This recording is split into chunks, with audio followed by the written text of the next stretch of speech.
The story begins on a sunny day. A boy looks ahead. He sees something that makes him smile widely. A girl with a lovely smile led him to a small settlement and welcomed him to their village.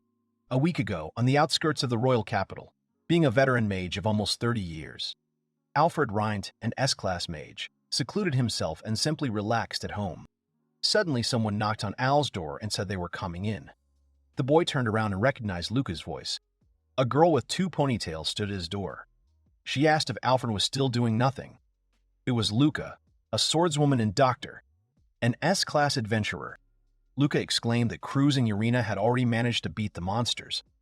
Alfred said that they, the guys, hadn't changed a bit. They were still as energetic. Luca laughed and asked what Al was talking about. She said he sounded like an old man. The guy asked if he was that old. Suddenly, Luca asked what condition Al's knee was in. The guy lifted his pants leg and said that it hurt, but there was nothing to be done. The girl said the guy was a liar. She said he was too active at the party. Alfred thought she was too perceptive, as expected of a doctor. He thought that this could be called too low compensation. For the young team of heroes that Al belonged to, subduing the Demon King was the end of a long and arduous journey. Alfred distracted the king while the heroes finished him off. When he was about to collapse, he dealt a critical blow to Alfred. Alfred was shot in the knee, and they immediately became heroes. The boy received recognition and medals from the royal family and the Adventurers Guild. He was awarded the first S rank in 200 years. Alfred could not express his gratitude in words. Luca said that the boy's knee would never heal for the rest of his life, and even healing magic would be of no help. The boy hung his head and said that he expected no less from the Demon King's curse. Luca touched the guy's knee, after which he gasped.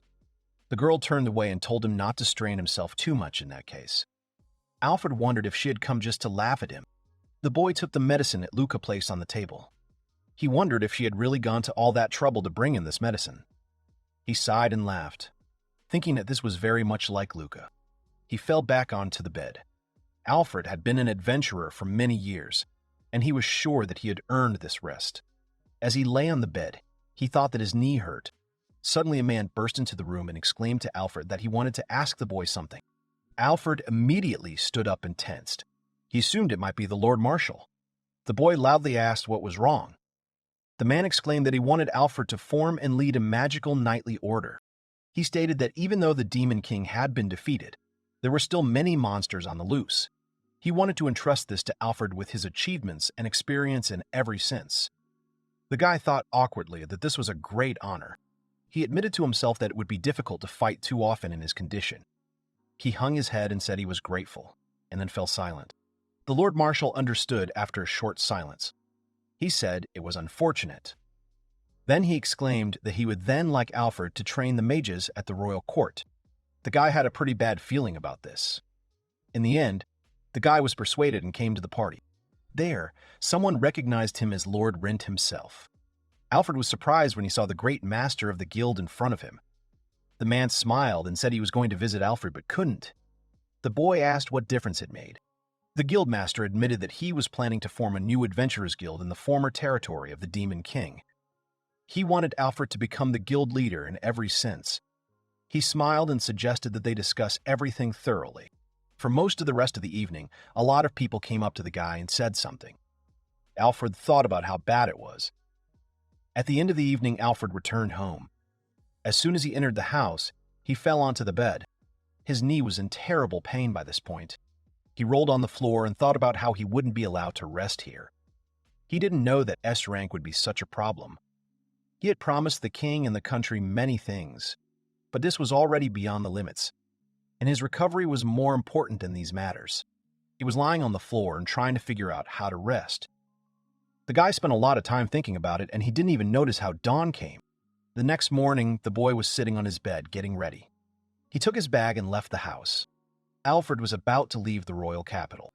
After a night of thinking, he realized that even if he took a vacation, there would be a fuss around him. He decided that everything would be fine if he just took the guild's quest. There are 3 criteria by which he chooses a task. First, the task must look easy. Second, the task must be from a village that is as far away from the capital as possible. And third, it must take a long time. When Alfred found a suitable assignment for him, he went to the reception desk and reported it. The girl smiled and looked at the assignment, then asked in shock if this was really what he wanted to accept. It was a rank F quest that was meant for the respective adventurers. The quest stated that they were looking for guards for the village. They had problems with wild boars and wolves who were constantly attacking. The adventurers were rewarded with food and shelter. Alfred exclaimed that this was what he needed. The girl turned away and said that it was early morning and she was alone there, and perhaps she should consult with her superiors. Alfred exclaimed that everything was fine and it was urgent. The girl had to agree, which pleased the guy. The reward is small, but he doesn't care. Even if he does nothing, he will receive benefits because he now has a rank. He thought he was going to enjoy the simple country life. So a week passed and Alfred got to his destination. He got out of the transport and thought that he would have to walk the rest of the way. It was bad for his knee, but as long as he walked slowly, he could bear it. The boy was happy. It was wonderful weather for a walk.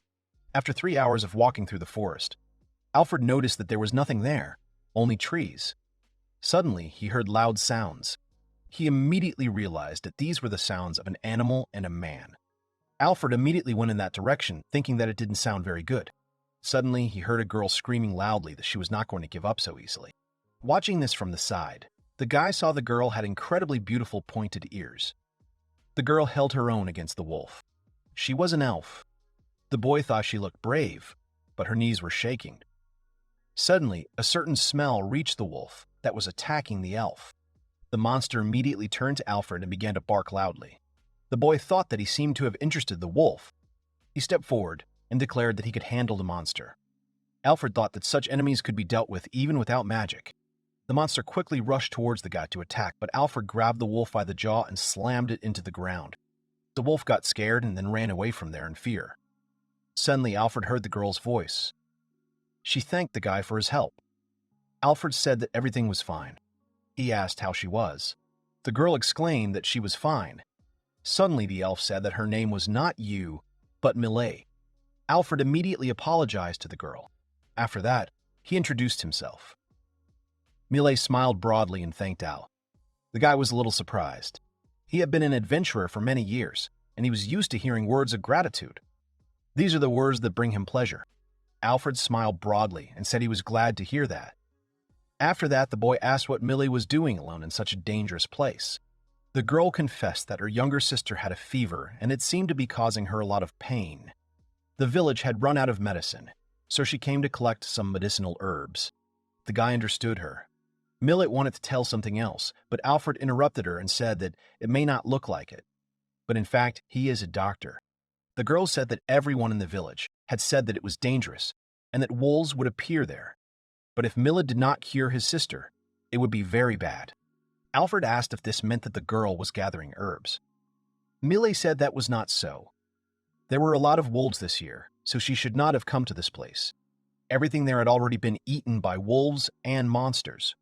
Alfred asked if that meant it was useless. Suddenly, the girl said she was sure that if she went deeper into the mountains, she would find something. Alfred asked, amazed, if she was really going to go up there alone. The boy thought it was terrible. Even though it was summer, it was already well past noon. Alfred was not so callous as to leave the brave Millet alone. But if he helped her, he wouldn't make it in time, because the gates to the village would be closed at sunset. The guy didn't want to sleep outside at all. However, if they separated in this place, the girl could be eaten, and Alfred's conscience simply couldn't allow that. Millet was about to leave when Alfred suddenly called out to her and asked permission to help her search for herbs. The girl was surprised. Alfred smiled and said that he was in no hurry, and it would be more comfortable with an adult. Hearing this, Millet smiled widely and thanked Alfred for this. The guy said that if she could, she should just tell him where these herbs grow. Suddenly, Millet caught him by the hands and led him away. Alfred told her that she shouldn't be in such a hurry. He thought the elf looked happy. The girl said that plants grow abundantly in this place, but in fact there was no herbal smell at all. The guy asked what he should look for. Millet said to look for green ivy. It resembles the shape of a hand. Millet was upset, thinking that even here all the herbs had been eaten. Alfred asked if there were other places to go. The girl sat down on the floor and said that there was a cave 30 minutes from this place, but there was one but. The guy asked what could be wrong. Millet looked downcast and said that the problem was that a basilisk had recently taken up residence in the cave. Alfred was surprised. The demonic beast basilisk is a B-rank monster. Anyone who looks at it turns to stone. Its tail and blood are incredibly poisonous. If it is cut, the blood will splatter all around, which will be a complete disaster. Alfred thought that a B-rank group should be able to defeat the monster one way or another. The boy told the upset Millet not to be afraid, stating that an old man like him was simply incredible at exterminating basilisks. Millet was very surprised and grabbed the guy. She started screaming that it was very dangerous and that it was not an enemy that could be defeated so easily. Alfred said that everything was fine and he would defeat him. When Alfred approached the entrance to the cave, he asked if Millet smelled the same herbs as he did. The girl confirmed it. The boy took the herb basket from Millet's hands and told her to wait for him outside. The girl was taken aback.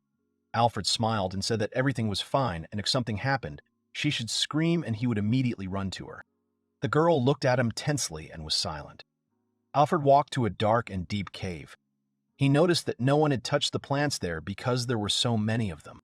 While the boy was collecting herbs, he heard sounds behind him and stopped. A figure of a huge snake appeared behind Alfred. The guy realized that the basilisk had appeared. The monster stood right behind the guy and waited for Alfred to turn around. The basilisk tried to attack the boy with its tail, but Alfred quickly repelled the attack. He created a magic circle, which he used to protect himself from the monster. While the magic circle protected Alfred from attacks, the boy calmly continued collecting medicinal herbs. Having collected a few plants, the boy wondered if this would be enough. He took a small stone from the ground and said that there was nothing personal here. He clenched the stone in his fist and began to gather magical power. He said that he was going to enjoy the monster's defeat. Noticing this, Basilisk became afraid. He tried to attack the guy again, who was already ready to attack. A small stone enchanted with speed magic. Alfred threw a rock at the monster's head, after which it quickly flew through it, leaving a hole in the basilisk's head. The guy thought that it was overconfident, because the last time he fought with basilisks was a very long time ago. Alfred thought that he really didn't want to dirty the cave because of his clumsiness. After all, it is in this cave that the herbs will grow year after year. When the boy went outside, he saw Millet sitting on the ground and waiting for him. The girl kept turning back in fear. Suddenly, she heard someone calling her. She immediately looked up and saw Alfred calling her to him. Millet approached him and began asking if he was okay. The guy confirmed this and handed the girl a basket of herbs. The girl took the basket and smiled broadly, after which she thanked Alfred for his help. Alfred then pulled out the basilisk's head. He apologized and then said that he was going to get the body out of there, so he needed her help. Millet couldn't believe that Alfred had actually defeated the basilisk. The boy asked in surprise what was so special about it. The girl looked at him in amazement, saying that it was amazing. She said admiringly that Al was really strong, and he was also an expert in exterminating basilisks. The guy looked at the girl in a stupor as she continued to say how amazing he was. While Millet was talking about how strong Alfred was, the boy covered his face with his hand, thinking that this was terribly awkward. The girl reached for her cape and said that if Alfred was going to cut the monster, then she could help one way or another if needed. She took off her cloak, leaving only a small jacket on her upper body. Alfred was shocked. He immediately turned away and tried to justify himself, thinking that he did not do it on purpose, and they just caught their eye. Alfred sighed and said that the monster was quite big, and then asked what Millet thought about it.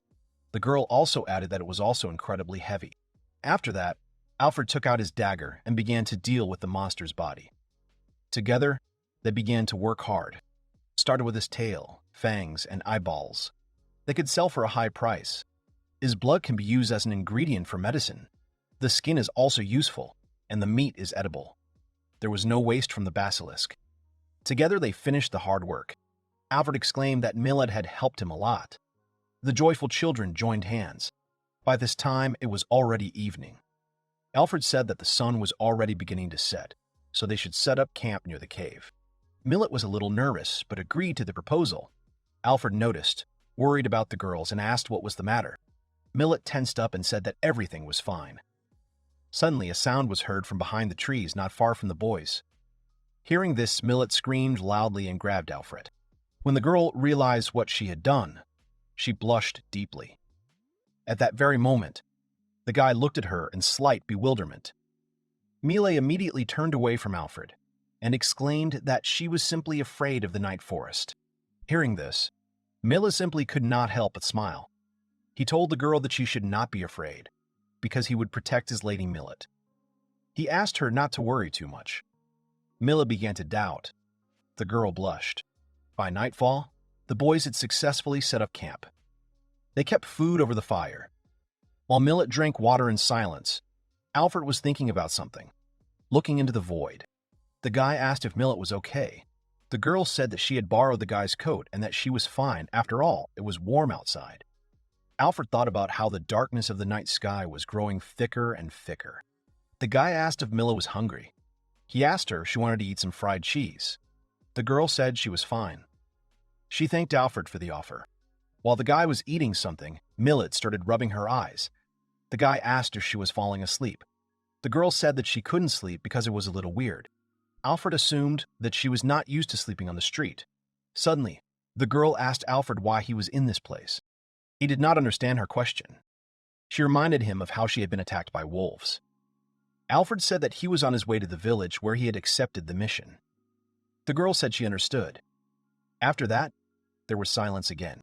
The girl asked if everything would be okay with the assignment, since he was late. Alfred said that there seemed to be no time limit on the mission. Mile was excited and asked where he was going, and if it wasn't far, she could walk him there. The boy said that this place was called the village of Merg. He asked if Mile knew about this place. The girl happily said that this was her village. Alfred was surprised. He felt better because it seemed that from now on his village life would be easier. The girl asked if this meant that Alfred would be living in their village for some time. The guy confirmed it. After that, they fell silent again. Mile looked at Alfred and laughed quietly. The guy noticed this.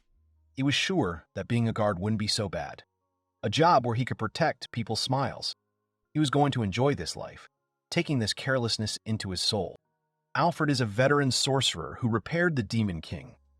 However, at the last moment, he was shot by the immortal striking arrow. Fearing for his own life, he decided to take a rest. But the aristocracy and high society could not leave him. Therefore, he was forced to leave the royal capital. He chose a rest worthy of him, as the village's protector. Thanks to Mile, he was able to reach the village without incident. After he entered the village gates, Alfred commented on what a nice place it was. Mila thanked him and said she was sure Alfred would soon get used to it. Noticing that Mila had returned, the villagers rejoiced and ran to the girl, asking how she was. Millet apologized for worrying them. The kids who came to Millet asked who the guy was behind her. Millet called everyone's attention loudly and said that this person was Alfred. She stated that he was very strong and kind and that he had saved her earlier. While Alfred listened to the girl in amazement, she told him that he helped her collect a special kind of herbs and that he also looked after her all night without closing his eyes. The boy began to feel shy. He wanted to stop Millet, but she continued, exclaiming with delight that Alfred had defeated the basilisk. The villagers were also very surprised by this. Everyone started shouting about how great Alfred was. Many residents began to approach the guy and thank him for what he did. They noticed that he was quite a strong young man. After that, Millet ran forward. She waved her hand at Alfred and said that she needed to prepare the medicine. A middle-aged man with cat ears came out to Alfred and said that he had heard a lot about the guy. It was the village chief. Alfred quickly apologized and said that he had to introduce himself. He bowed and said that he had taken on the duty of guardian of the village of Merg. He said his name was Alfred Rint. The villagers became quiet when they heard this. The boy began to get nervous, but the villagers quickly exclaimed that there would be a party in honor of Alfred's arrival. The boy was taken aback, not understanding what was happening. The village chief said that he would take Alfred to the residence they had prepared for him. The man led Alfred to a dilapidated house. He apologized for the state of the house, but it was the guard's home. Alfred said it was fine, and he liked it. After Alfred entered the house, he thought that the house was indeed old, but at least it had a roof and even a bed. Alfred asked the village chief to explain the details of his work. The man agreed and placed a chair in front of him. He told Alfred to enjoy the sun while he just sat in front of the gate on a chair. The boy was surprised. The old man said that the guy's main job is to prevent enemy invasions from outside. but they just don't have that many enemies. Alfred wondered if a guard was needed here. According to the head, the boy will be useful, helping out on farms during the day. And when the residents decide to go outside the village, he will protect them from both bandits and wolves. The leader said that the chance to participate in the battle was extremely small. Alfred smiled and said that he could help them. The old man became nervous. He said that Alfred looked like a veteran and he must be frustrated with such tasks. The boy immediately objected and said that it was not so at all. The old man said that the villagers, like himself, were expecting to see a young man, so he was a little surprised. Alfred realized that they just wanted a young boy, and that was the reason they reacted the way they did. The old man decided to give Alfred a tour of the village. Alfred realized that the villagers' plan was to invite the young man and marry him to one of the girls who had reached marriageable age and force him to move in permanently. However, the young adventurers would not accept such tasks. The chief asked why Alfred decided to become a guard. The boy said that in the past he had injured his knee. The old man said that in that case, Alfred could relax in the local hot springs because it helps to heal the wounds. That same night, there was a party at the village chief's house. Everyone drank and rejoiced until late at night. When Alfred was already in his room and trying to fall asleep, he couldn't get rid of the loud sounds. He realized that the wolves were approaching. Alfred stood up, thinking that it would be bad if the village suffered on his first day. He braced himself, thinking that first impressions mattered. He had to deal with the problem before the villagers decided he was a loser. He got out of the house and ran into the street, where he saw something he didn't expect at all. Alfred was amazed to see a beautiful magical wolf standing in front of him. Alfred may be a veteran, but he has never seen such a beautiful wolf before. Among the ancient magical beasts, there are some that can use magic. The wolf rushed forward and growled loudly, attacking Alfred with magic. The boy covered his face with his hands. It was a magical howl. A simple adventurer would have been paralyzed. The wolf tried to attack again, but Alfred grabbed him by the muzzle and slammed him into the ground, then kicked him.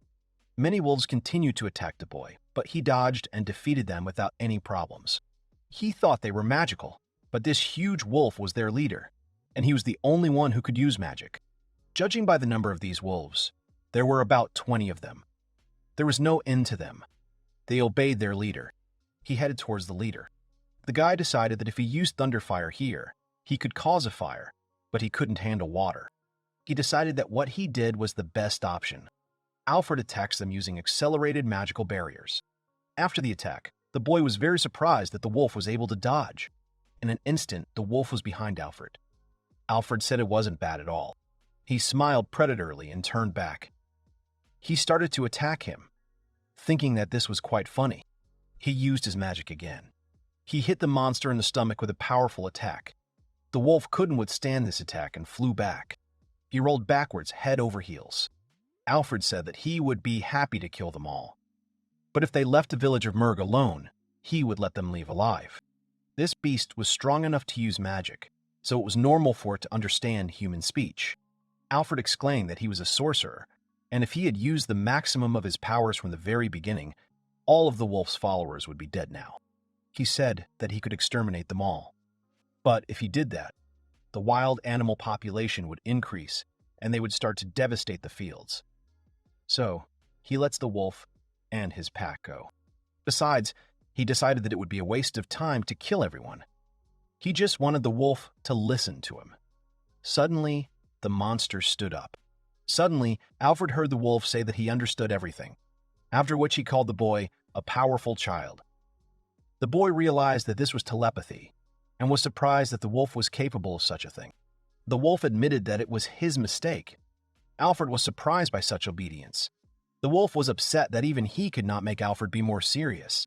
The boy stopped the wolf and said that he respected his strength and wisdom as a magical beast. He said that his name was Alfred Rent. The wolf said that he didn't have a name, and then asked Alfred to give him one. The boy thought for a moment, then said that he wanted to name the wolf Gilgil. The wolf turned pale. The boy thought that this was not it, after which he suggested Puffy. The wolf began to lose patience and get angry. He noticed that the animal showed no hostility and decided that he liked it. The wolf said that he would now be called Femi. As long as he was the alpha, he swore that they would not attack the village of Murg. He said he was doing it as an apology for disturbing Alfred's men.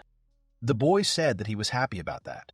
He thought that the villagers were scared and needed something to calm them down.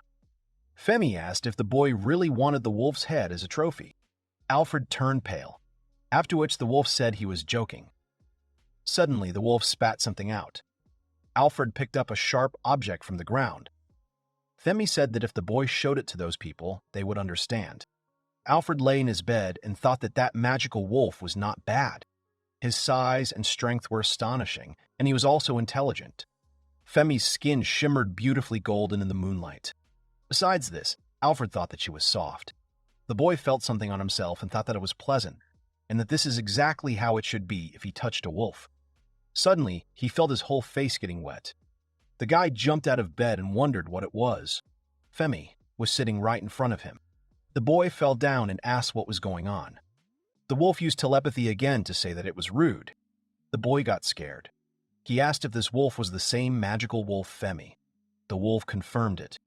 Alfred was surprised that Femi could become small. The wolf wagged his tail proudly and said that it was something like that, and it was very nice. He wanted to tell him the reason why he came back here. But Alfred started petting Femi. The guy said that he really wanted to touch him, because Femi was very soft. The wolf got angry and told the boy not to treat him like a dog. The boy ran his hands over the wolf's body and noticed that he was incredibly thin. The wolf said that he had a request. Alfred understood that he himself said that in case of any concerns, the wolf could turn to him. However, he did not expect that Femi would approach him that same day, especially since the wolf had spent a lot of effort to change form, but a promise was a promise. He asked what Femi's request was. The wolf said that it pained him to talk about it, but although this place used to be the domain of magical wolves, now everything has changed. After the previous Wolf King died, the wild boars began to attack actively, and the magical wolves were forced to leave. Alfred realized why the previous generation of Femis had called this land home. Femi, who had become the king of the magical wolves, led a group to fight them. But surprisingly, the main magical boar was strong, and it can no longer feed on those lands. Alfred understood why Femi was so thin. The wolf drooped. The boy realized that it seemed wrong to call them thin. The wolf said that this was the reason they decided to attack the village, but Alfred stopped them. The guy said that he was just lucky. Wolf said it was a race against time. Femi said he wanted Alfred to share his power with Femi and the others. The guy covered his face with his hand and said that he didn't mind, but he couldn't imagine a magical wolf losing to some wild boar. Femi exclaimed that they were very strong. Alfred agreed. He was thinking about how cute this wolf was. Femi said that Alfred himself was unable to sense Femi's presence, which suggests that Alfred's ability to sense presence is just like a plant's. The boy was shocked, but there was a reason for that, because he did not sense the pack's intentions to kill. The boy said that he had no choice but to accept the wolf's offer. Femi said happily that it was very proud of Alfred. The guy left the room and said that it was late and he was going to bed. He told the wolf to bring him to the wild boars the next day. Suddenly, Femi thanked Alfred, which surprised the guy quite a bit. The boy turned and said goodbye to Femi. He thought that this wolf was very understanding. Alfred lay back down in bed, but it was cramped because Femi lay down with him. The boy thought it didn't matter. He asked why wild boars were so strong. Femi didn't know himself. Alfred was reminded of the shock he had shown Femi's fang to everyone. The wolf was not surprised. The boy said that he heard this from the head of the village when he showed his fang, but he wondered if Femi really recognized Alfred as his master. The wolf was surprised by this question. He started to cuddle silently. The guy said that Femi was acting like a dog again. He wanted the wolf to just stop doing it. The next morning, Femi was licking Alfred's face, trying to wake the boy up. Suddenly, someone asked the guy if he was awake. Alfred greeted Mille, who stood at his door. The girl wished him good morning. She also said that she brought him breakfast. Alfred thanked her and said that he would definitely not die of hunger. Suddenly, the guy noticed that Femi began to spin around at Mille's feet. The girl laughed and said how adorable it was. She hugged Fem and said she was sure her little sister would be happy to see him. Alfred said that the wolf's name was Fem. The girl asked if he had adopted the animal. The guy said that it might seem so, but in fact, it was the king of the magical wolves. Millie was very surprised. Alfred tensed up because he thought he had scared the girl. After that, Femi used telepathy and introduced himself. Millet exclaimed in amazement that this couldn't be, and the wolf spoke. The girl began to stroke Femme.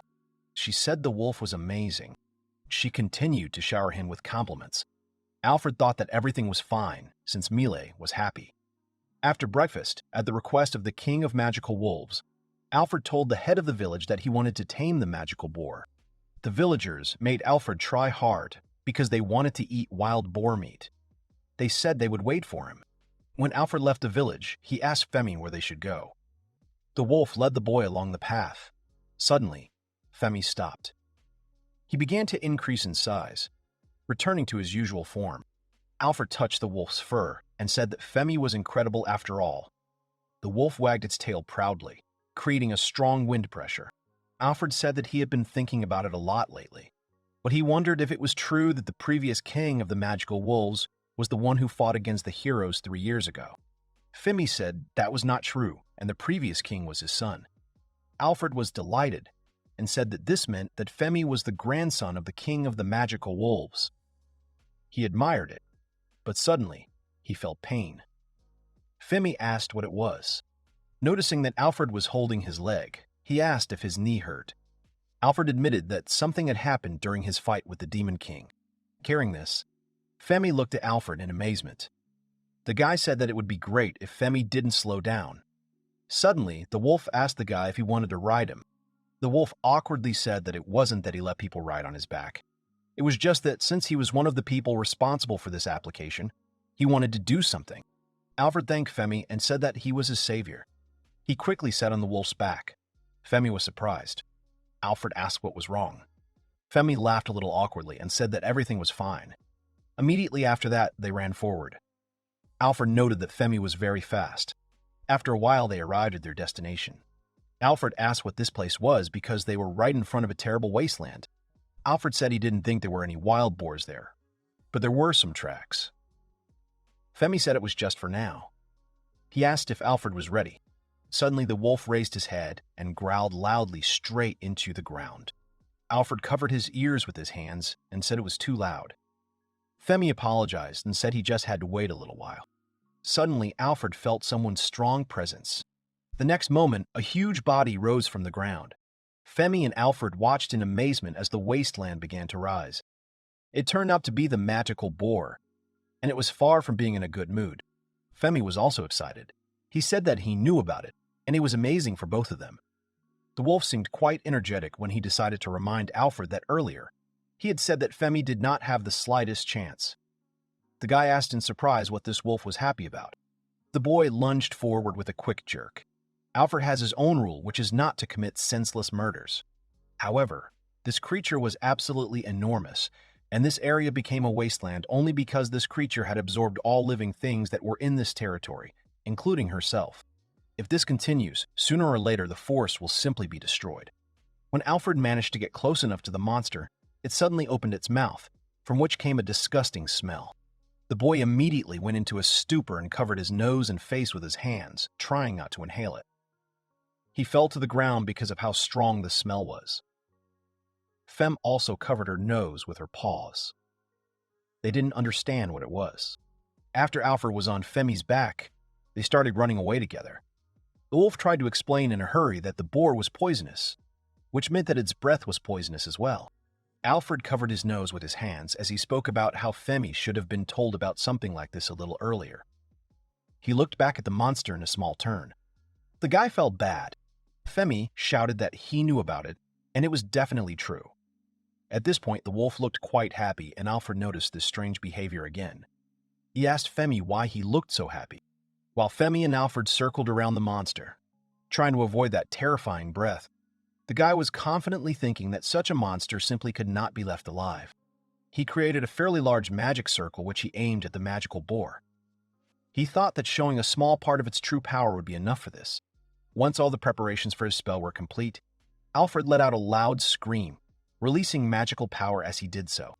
A huge blast magic was directed at the monster in a large wave. In an instant, blood splattered all over the area, and the boar stopped in one place. A shocked Femi, who had been watching the whole thing, looked at the smoke cloud and asked Alfred if the guy had killed the monster. The guy tensed up and told Femi not to say anything before it was necessary. After this attack, the boar fell behind Alfred. He was dead. The guy adjusted his clothes and said that it was easy enough to kill the monster without worrying about the surroundings. He also added that he was extremely glad that he was able to kill this monster with just one blow. Alfred exhaled. He turned around and thoughtfully remembered that earlier the villagers had told him that they expected some wild boar meat from him. But Alfred would be surprised if this monster was even edible. In response to these thoughts, Femi calmly said that this boar was edible. He told that even poisonous snakes have meat that is not covered in poison. Alfred asked in surprise if this was true. Suddenly, Alfred noticed that quite a few wolves had appeared around him. He turned around and exclaimed in amazement. In response to this, Femi only said that it was his pack.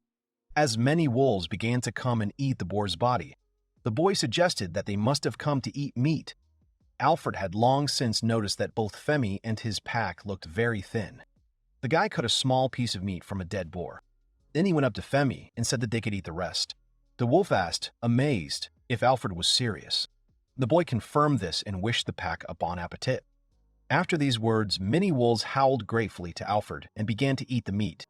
The guy liked to watch how the satisfied wolves were eating tasty meat. Thus, Alfred successfully fulfilled Femi's order. The satisfied guy was extremely happy with this turn of events. The villagers were extremely happy with the meat. Alfred even volunteered to share the meat with all the villagers. The head of the small village was very shocked by the sight of the giant tusk that Alfred gave him. Millet continued to exclaim how incredible it was. The girl was in a really good mood on this wonderful day. The children of the village were genuinely delighted and occupied with Femi. They stroked the wolf's soft fur and commented on how fluffy he was.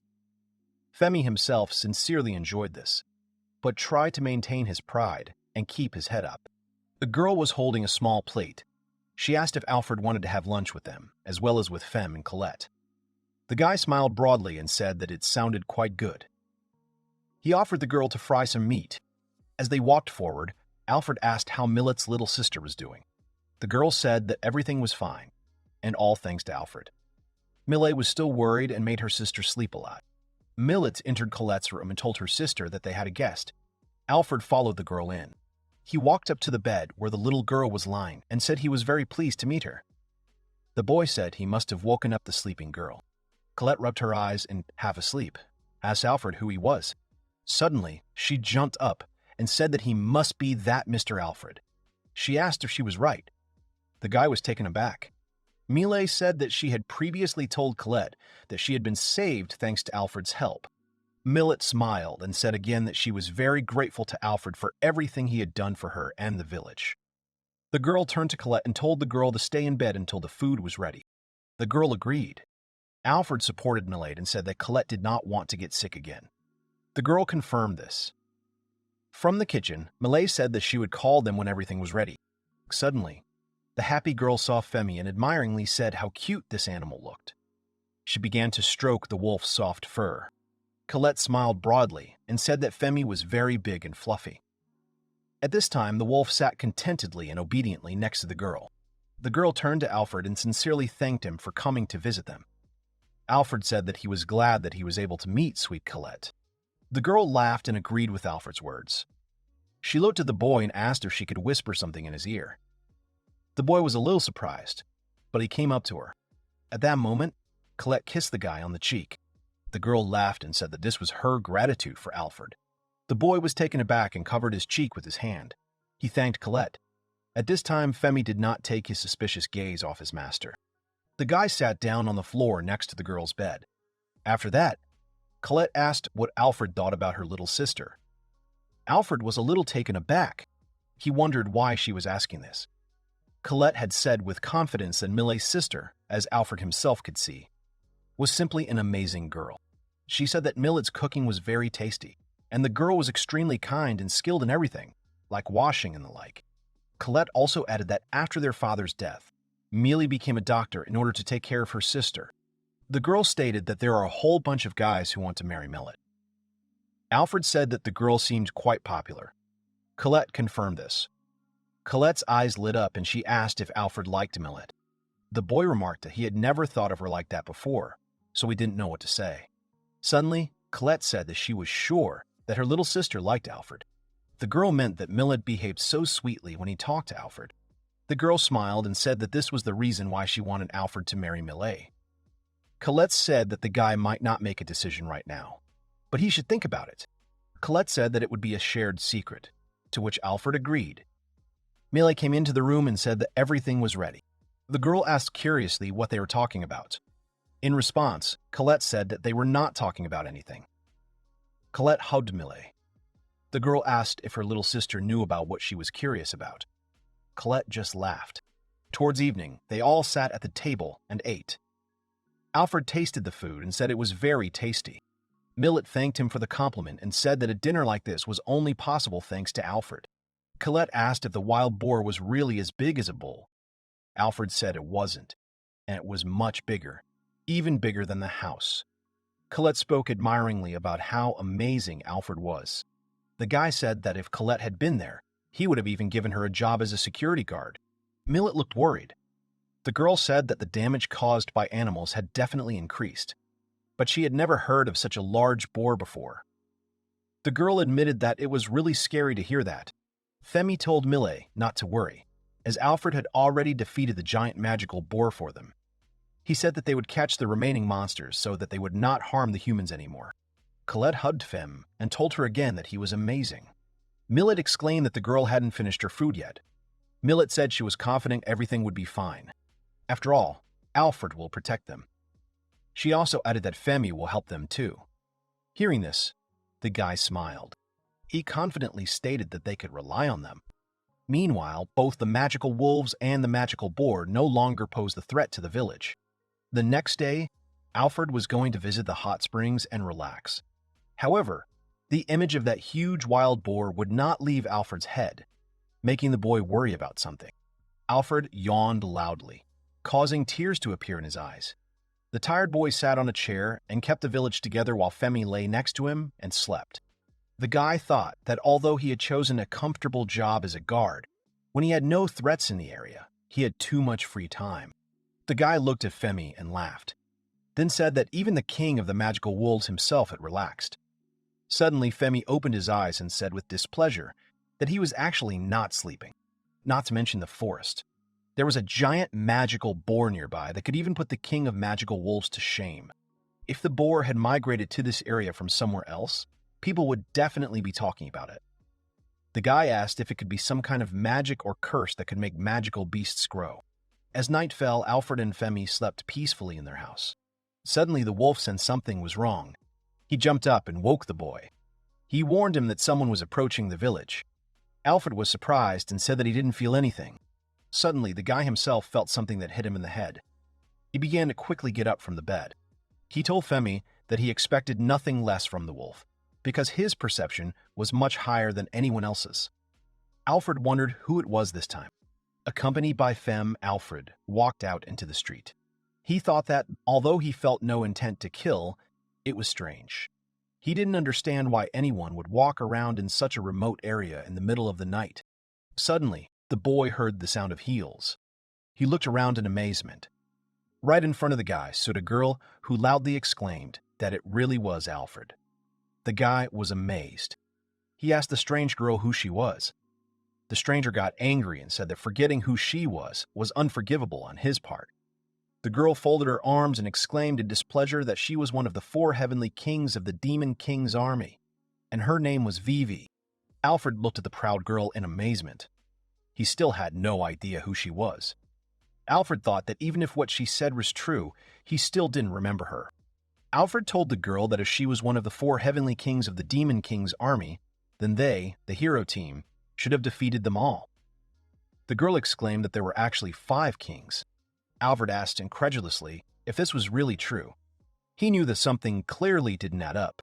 The boy understood that this girl was definitely a demon, but she was a completely ordinary demon who simply thought that she was one of the 4 heavenly kings of the Demon King's army. Alfred looked at the girl with distrust and asked why she was in a rural area like this. Revi asked angrily what was with his gaze. She exclaimed that he was only pretending not to know what he had done. Alfred began to get irritated because the girl looked like a rather angry person. The guy scratched his head and asked if he had done something. Vivi became even more angry and repeated his words, after which she exclaimed that this was not just something. With tears in her eyes, the girl said that she had raised and educated her boar, and Alfred had simply killed it. She did not understand how the boy dared to behave in such a way. As Alfred looked at the girl in shock, Vivi exclaimed that he shouldn't even dare to say that he'd forgotten it. Hearing this, Alfred got angry and pointed his finger at the girl and said that it was all her fault. Hearing these accusations, Vivi was taken aback. The girl was shocked and said that actually she should be angry. Alfred shouted at her to shut her mouth because by enlarging this boar, she had broken the ecosystem and everyone was in danger. The girl sighed heavily, then raised her hand with the spell and exclaimed that she simply did not need to worry about the problems of ordinary people. She declared that now Alfred would disappear from the face of the earth. The boy tensed up and raised his hands to protect himself. At that moment, he noticed that Vivi was using a spell. Covering his eyes, he thought that nothing less could be expected from the demon. He noted that Vivi had simply enormous magical power. Alfred also thought that only an amateur would recite a long spell right in front of the enemy. The boy rushed to run straight at Vivi, who stood motionless and read the spell. The boy screamed loudly. Noticing this, the girl was taken aback and did not understand what was happening. The next moment, Alfred knocked Vivi off her feet, after which the girl flew back. Lying on the ground, she asked why he did it. She cried and said that she was absolutely sure that Alfred was a wizard. The guy said that breaking spells is the basis of the basics. The guy hit Vivi and said that she had the courage to show herself even after causing so much trouble to ordinary people. He said that he would knock some sense into her. The girl screamed in fear. Suddenly, Alfred stopped. Vivi cried loudly, causing her feelings to create a fireball. Alfred quickly dodged the sudden attack, but he was also surprised. The fireball flew behind Alfred and landed right in the boy's hut. Alfred screamed loudly, not understanding what it was. He wanted to put out the fire with fire magic. After he got rid of the danger, he turned to Vivi threateningly and told her not to even think that he could let her go so easily after this. The girl wanted to say that it wasn't on purpose, but at that very moment, Femi caught her by the leg and began shaking the demons from side to side. Alfred noticed that Femi was not holding back at all, even despite the girl's crying. The boy said in surprise that the king of magical wolves never ceases to amaze him. At this time, Vivi asked in amazement why he praised Femi. As Femi continued to swing Vivi in all directions, the girl screamed at the wolf to stop. Calmly watching this, Alfred asked if the girl realized her mistake.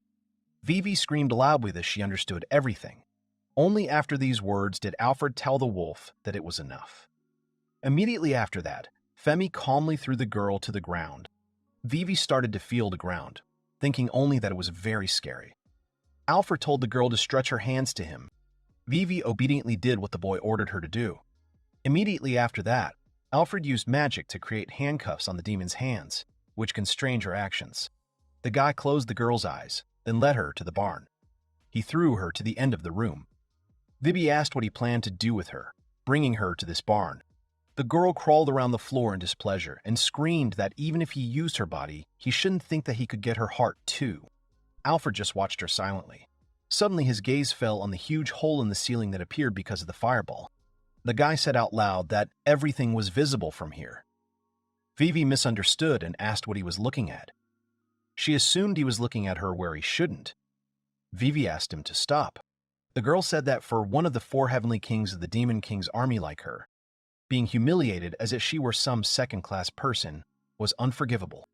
But Vivi wasn't going to give up. She said she wouldn't lose. Femi said that this girl was a weirdo. Together they watched her in silence. Vivi lived in her own little world. Alfred sighed heavily, thinking about how troublesome Vivi was. He lifted the blindfold from the girl's eyes and said that he had absolutely no intention of doing anything like that to her. In response to this, Vivi exclaimed that he was deceiving her. She told him not to touch her. The guy tried to calm the girl down, but she was restless. When Alfred got tired, he sighed and told Vivi to do whatever she wanted. But the roof she set on fire had to be repaired. The guy thought that now should be the most important part, because he should interrogate her harshly to find out the girl's motives. Vivi was lying on the floor tied up. The boy looked at her sternly and asked why she had enlarged the magical boar. In response, The girl said that she had no reason to tell Alfred about it. She laughed and said that if he knew about her plans, he would definitely be horrified. Alfred just remained silent. Vivi continued with a cruel smile and said that the enlargement of the magical boar was just simple training. The girl said that she was eventually targeting a dragon, and when it grew up, the magical boars would be excellent food for it. She said that it would be a double benefit for her. Alfred and Femi thought that Vivi wasn't the smartest person, because she told them everything so easily. The guy thought that it was a big disappointment, because Vivi acted like a child who couldn't control herself. He thought it didn't matter. She was probably a child after all. Either way, Alfred thought the girl's plan scared him a little. If she can actually make the dragon bigger, it'll be quite a problem. Alfred approached Vivi and asked what she would do after she enlarged the monster. He asked if she was going to rebuild the Demon King's army. Hearing this, Vivi's voice became dubious, and she asked how he knew. Alfred asked what kind of spell Vivi was using, since growing to that size was impossible using a normal spell. He looked away and said that it was such an impressive magical boar. He looked through his fingers at Vivi, who was genuinely happy with these words. The girl laughed and said that for a lower being, Alfred was quite good at this. The boy thought that it was too easy. Vivi quickly drew a magic circle on the ground and showed it to Alfred. He asked if she really carved it into the bottom of the swamp. The girl proudly said that she had outdone herself. Alfred thought that the spell must have been well hidden, since he hadn't noticed it. This girl might be a more powerful wizard than Alfred expected, although she was a little annoying. The boy stood up and said that tomorrow they would cleanse the magic circles. Vivi was amazed. Alfred said that after they finished, the girl would restore the roof. Vivi refused and asked why she had to do something like that. At that very moment, Femi growled menacingly at the girl, and she agreed. Alfred said he was glad about it and then wished her good night. The next morning, the boy told the villagers everything. They were shocked by what happened during the night. Alfred said that everything was fine and he would sort it out soon so that everyone would be safe. The villagers said that, however, the boy had caught a dragon with great magical power, and it had saved them. They said that if Alfred had not been there, the village would have been destroyed. Everyone thanked him in unison and said that he was the savior of their village. Alfred said that he had not done that much. Millet said that was not the case at all. The boy smiled when he saw the girl. At the same time, little Vivi was screaming that she was one of the 4 heavenly kings of the army. The children in the village admired the girl and asked who the 4 heavenly kings were. Mile asked if Vivi was really a powerful demon. Alfred said he had put a limiter on her, so she would be fine. Mile worriedly asked if the boy had gotten hurt during the fight with that demon. Alfred said she shouldn't worry. Millet smiled and said that after all, Alfred was a strong and amazing person. Alfred said that it wasn't so. It was just that Vivi was the self-proclaimed Sky King. Millet smiled and said that even if that was the case, it didn't change the fact that Alfred protected their village, so she was grateful to him. Alfred also smiled and thanked Millet. The girl blushed. Alfred thought that she was genuinely happy when he thanked her. Together with Vivi and Femi, Alfred set out on his journey. The guild leader turned to the boy and asked if Alfred could take Millet with him as an observer. Without much thought, the boy agreed. Alfred thought that since it was the village chief's order, he probably couldn't refuse. Millet bowed and said that she might be inexperienced, but she wanted him to take care of her. Alfred agreed, and together they went forward. Alfred said that he did not think it would be dangerous there, but if such a moment came, he would protect Millet. Vivi sighed heavily as she listened to their conversations. At this time, the villagers wished the boys success. Alfred was riding on Femi, and Millet was sitting next to him. The girl said that Femi looked pretty cute, and then asked what the others thought about it. Vivi looked at the wolf, after which she became very scared, because in her eyes, Femi was a terrifying monster. The girl walked forward, talking about how terrible it was. She had a feeling that Fem wanted to eat her as soon as he got a chance to do it. She was scared. Hearing this, Alfred asked what nonsense the girl was talking about. Suddenly, Vivi stopped and said that they had arrived at their destination. Alfred quickly jumped off Femi. Millet covered her nose with her hand and said that it smelled really bad. Alfred agreed. The girl said it was incredible that Alfred and Femi had defeated a magical boar that was spewing such terrible poison. Alfred agreed, still holding his nose. Even Femi whined because of the terrible stench. He looked at Alfred with pity, his whole appearance saying that he couldn't cover his own nose. Alfred guessed he had no choice. He reached out and covered the wolf's nose. Vivi turned around and asked what they thought about it, because it smelled really bad. The girl discovered a rare poisonous boar at the end of her search, after which she tied it to magic circles. Alfred listened to her without much enthusiasm. Alfred came closer to the liquid and said that the swamp was noticeably getting smaller. Suddenly, Milad called out to Alfred, attracting his attention. She pointed to a huge lobster she had spotted in the swamp. Alfred said it looked like a crayfish, although it was quite large. Alfred thought it was quite strange. He turned around and saw a tree sparrow, which was only slightly smaller than Femi. He asked if this was the effect of the magic circles. Vivi asked contentedly if he had finally understood everything.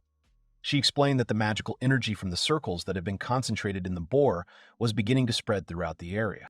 The girl was about to explain her plan when Alfred suddenly interrupted her and said that if this was the effect of her magic, then they had all the more reason to solve this problem. He ordered the girl to hurry up and kill the monsters. The guy threw a bucket at her and told her to scoop out all the dirt with the object. Vivi picked it up and said that was stupid. Alfred sternly said that it was Vivi's responsibility, since she had drawn them, and now it was her turn to remove them. The girl got angry and exclaimed to Alfred that it was disrespectful. She couldn't believe that he was making her scoop up the dirt. At that very moment, Femi growled loudly behind Vivi. She replied that she understood. The girl began scooping up dirt from the swamp, complaining along the way about why she had to do this. Watching this, Milla thought that she felt a little sorry for the girl. Alfred said that Millie was too kind. The girl was surprised by these words. In Alfred's opinion, Vivi was simply receiving merit for what she had done before. If she was careless, she could destroy the village. However, at this rate, she would never finish getting rid of the dirt. The guy also didn't want to harass the girl.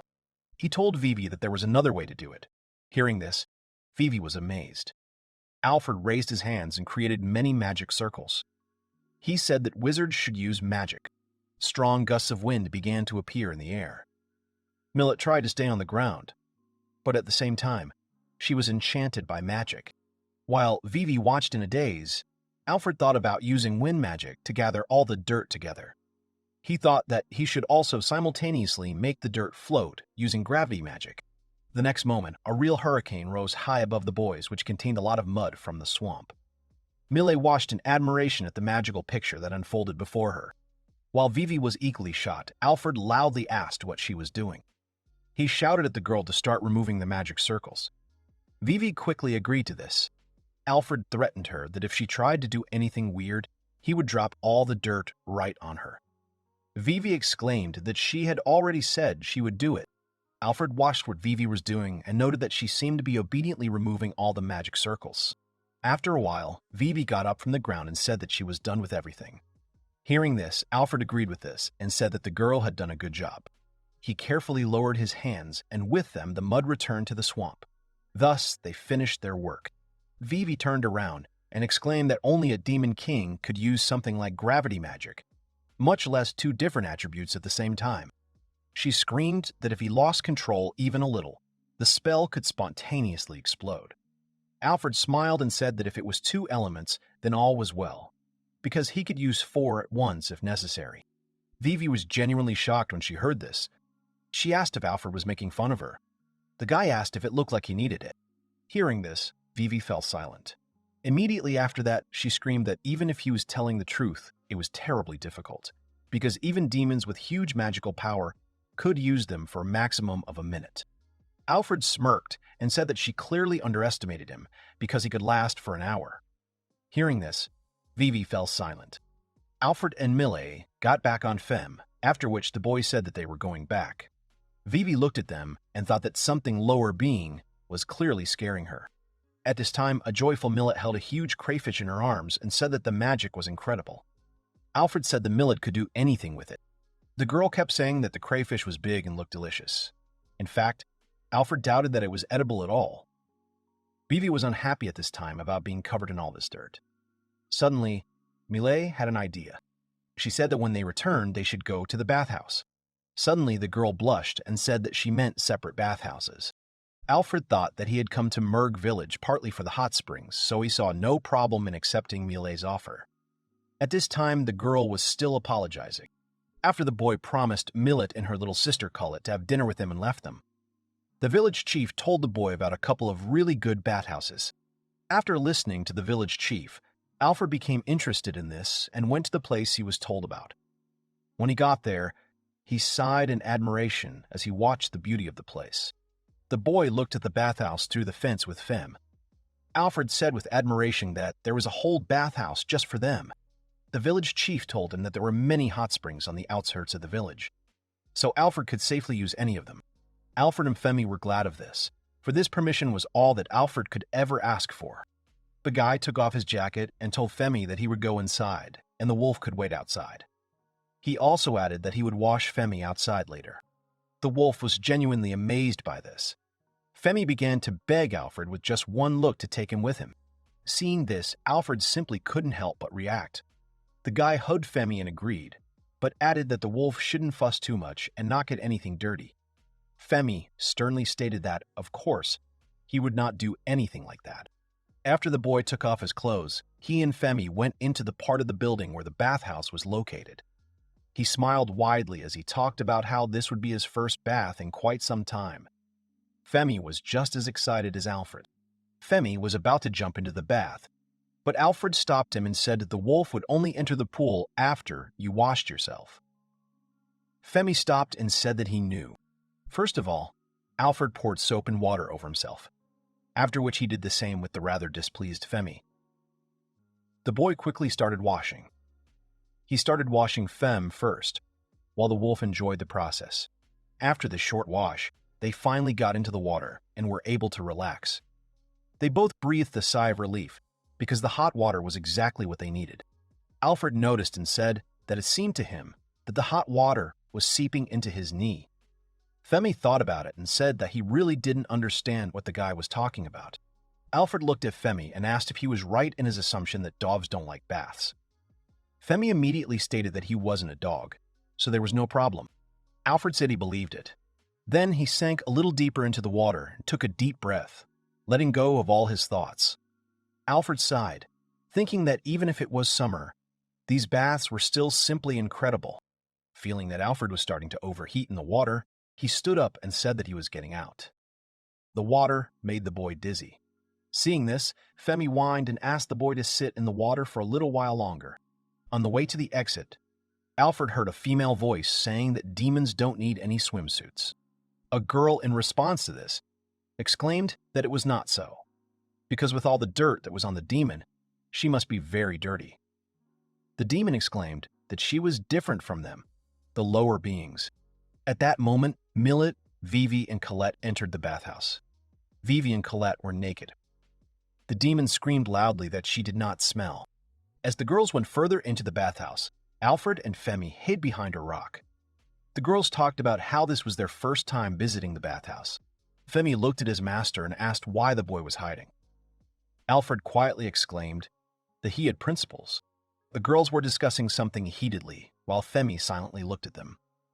Alfred turned away and tried to convince himself that he was not listening to their conversation. Meanwhile, Millet kept telling Vivi that she should take a bath, because this was their chance to finally wash their hair properly. Vivi covered her ears and exclaimed that she just hated bathhouses. Little Colette added that she was already washing herself. At this time, there was already foam on her head. Suddenly, Vivi looked suspiciously at Millet and said something that was more important to her. She reached out to Mila and said that despite the girl being an elf, her form was quite good. Mila was very surprised by the demon's actions. Vivi ran up to Millet and ripped the towel off her. Millet screamed loudly and started covering herself, saying that it should be hidden behind her clothes. Vivi approached Millie from behind and started touching the girl. Millie immediately blushed. The girl was very embarrassed and tried to tell Vivi something. Suddenly, she exclaimed that the truth was about to get angry, but Vivi did not stop at all. Colette told the Sky King that it did not matter how hard she massaged her little sister, because nothing would be lost from it. At this time, Alfred covered his face with his hands and looked at the floor. He thought with great difficulty that no matter what happened, he should not look under any circumstances. He held on to the thought that he was a gentleman. Noticing Alfred, Femi said rather worriedly that the guy's face had turned very red. Alfred was taken aback and removed his hands from his face. Sweat was pouring off him as he thought he might be feeling a little dizzy. His vision was swimming. Suddenly, Colette ran behind the rock where Femi and Alfred were hiding and exclaimed that Mr. was here with Femi. Hearing this, Milade immediately covered herself, shocked by what was happening. Vivi did not stay away. The girl also covered herself and, full of rage, said that he was going to spy on the poor girls in the bathhouse. She suggested that he must want to die. Colette looked at what was happening in front of her in bewilderment. All three girls walked straight up to Alfred. The guy wanted to justify himself. He asked them to wait because it was a complete misunderstanding. Vivi clearly didn't want to listen to what the guy was saying. She threw a bucket at his head with all her might and exclaimed that he was a disgusting wizard. Vivi's blow was very strong, causing Alfred to quickly fall backwards and lose consciousness. The last thing he could hear before that was Milei's frightened scream. From that moment on, his memory was blurry.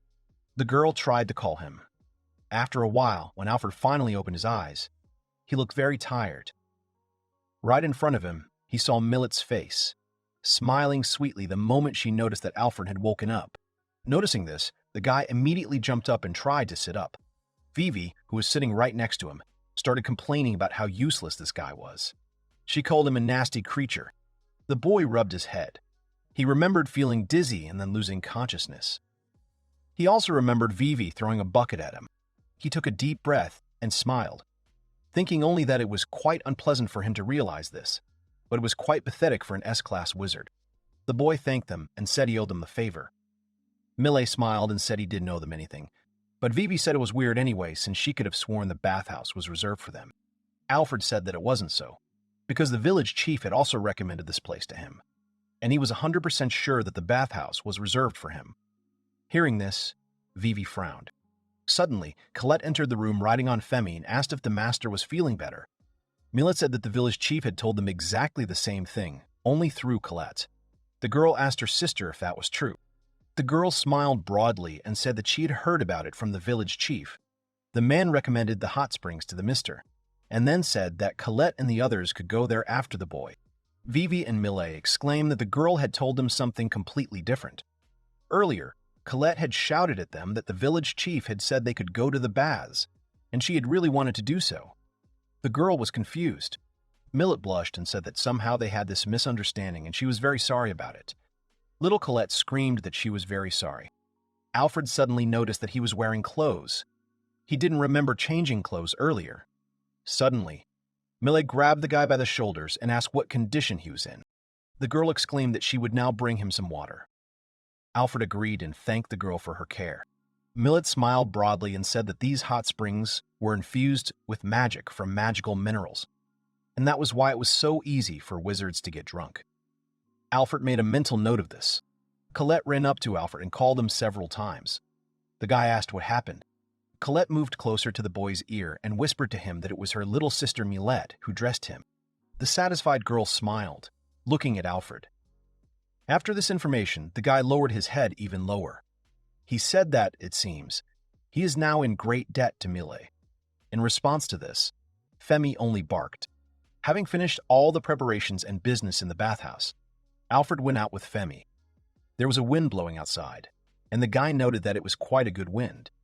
He covered his face with his hand and thought that they must have already gone home.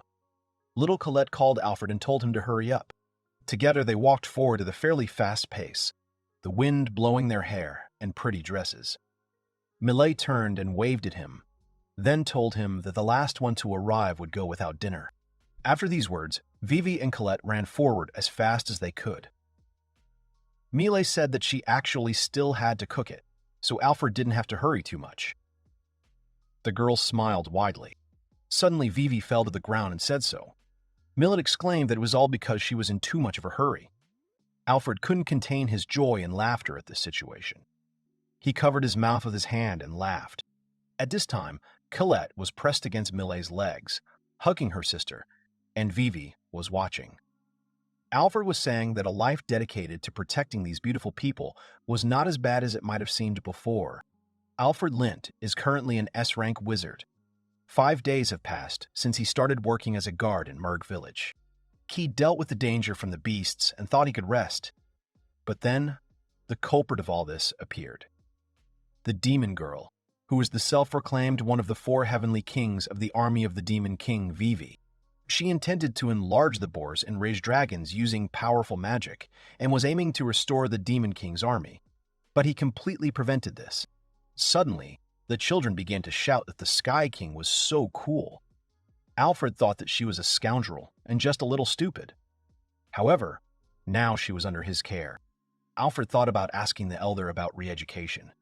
He thought that leaving her in their care for now would be a good idea. In the end, she is not an enemy that the village can fight, although he still has to apologize for that. Alfred says that it is a good point.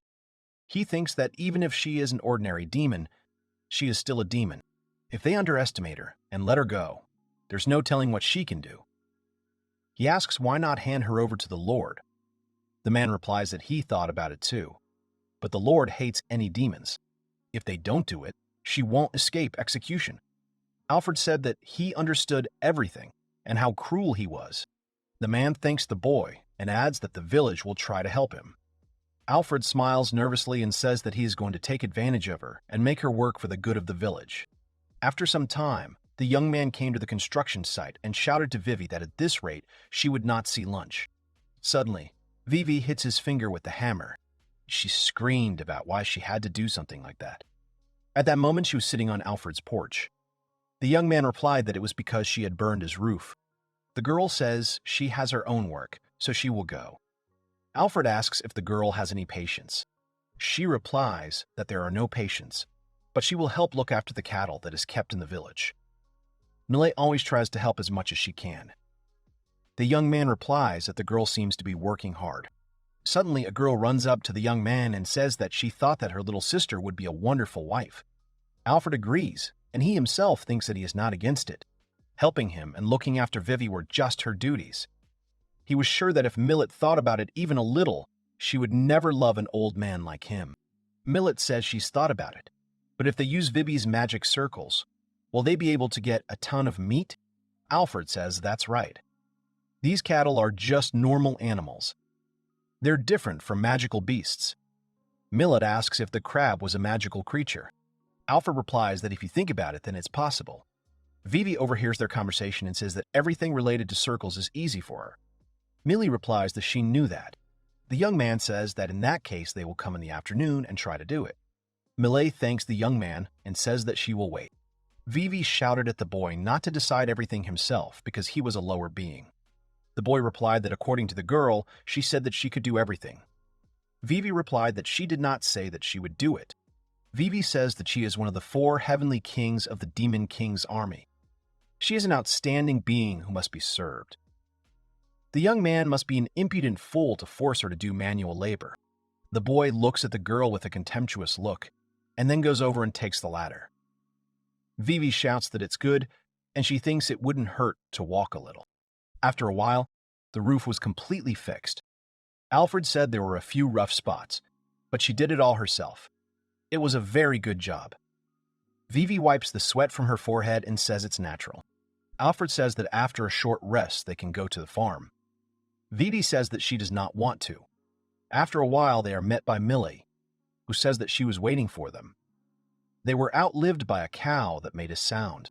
Millet laughs and says they are ready any time. Vivi screams because the cow is so big. Alfred adds that in that case Vivi should hurry up and make circles. Vivi didn't understand why she had to do this for a lower being. She was tired, and it was very hard to do them. At that moment, the girl folded her arms across her chest. Alfred thought he could make Femme growl at her, but that wasn't an option. If the girl couldn't, there was nothing he could do about it. His job was done. Vivi said she hadn't said she couldn't. Alfred replied that he thought that with Vivi's power it would be easier to increase the cattle, but it is not that simple. Vivi said that it is obvious, that it is easy. Alfred turned away and said that it was too hard for the girl. Vivi shouted that it was no problem for them at all. The boy said that everything was fine and he didn't want to force him. Using too much magic is dangerous, especially for inexperienced wizards. The young man smirks at this point. Vivi got angry and told him to underestimate her. He should just stand there and watch. Milla was scared of Vivi. She pushed the girl and told her to go to the free pasture. Alfred smiles and thinks that Vivi is really easy to provoke. Vivi at this moment thought about the circles that are the basis for magic circles. This is their core. The girl says that experience is especially important for the simplest actions. Alfred says that Vivi talks a lot. Millet smiles and says that she wants to see how his magic works. Alfred smiles as he looks at Millet, and then agrees. At that moment, Vivi sits down on the ground and starts using her magic. Suddenly, a magic seal appears on the ground. Then Vivi says that everything is ready. Alfred smiled and said that, as expected, the girl always did a great job. Vivi replied that she made the circles twice as big as before. Millet puts her hand on the boy's shoulder and tells Vivi that she is incredible. Vivi smiles and thanks him for his help, and tells him that she gave it her all. Suddenly, a shout is heard that Millet's break is over. Millet tells Alfred that this is not good, because she needs to get back to work. Alfred asks why they didn't help the girl. He asks Femi if they really can't just leave. Femi barks affirmatively. Millet says he's a godsend. Vivi says it's pretty heavy, so they shouldn't overexert themselves. Millet said to loosen and prepare the straw for feeding. Feed them until they were full, and give them lots of love. Millet smiles back and says that the cow is happy. Vivi asks if she is really happy. The girl looks at the cow, who looks very happy. She asks if she is really happy. Then Vivi becomes embarrassed. Millet then thanks everyone for their work, as they really saved them a lot of time. After the bath, Vivi said she was hungry, calling out to the lower being. Alfred thought that cooking was too stressful. He says that it is perfect and they will eat jerky. Vivi screams about the boy forcing her to eat jerky for dinner. She just can't believe it. Alfred is embarrassed and tells the girl not to laugh at the jerky. At this point, Milet enters the room and apologizes for the wait. She smiles and announces that she has brought dinner. Entering the room, Millet asks if it's not great. Vivi runs up to Millet and tells her that she's quite a skilled lower being. Femi then approaches the girl and starts sniffing the food. Vivi giggles and tells the boy to continue eating his jerky. Millet interrupts and says she has some for Al too. After a while, Millet lays out the food and gives everyone their portion. They wish them a pleasant appetite. There is a plate of food in front of the boy. Al says that it is beef stew from the village of Merg, and it is very tasty. Al thanks the girl for bringing food every day. Millet smiles and says that it is just her hobby.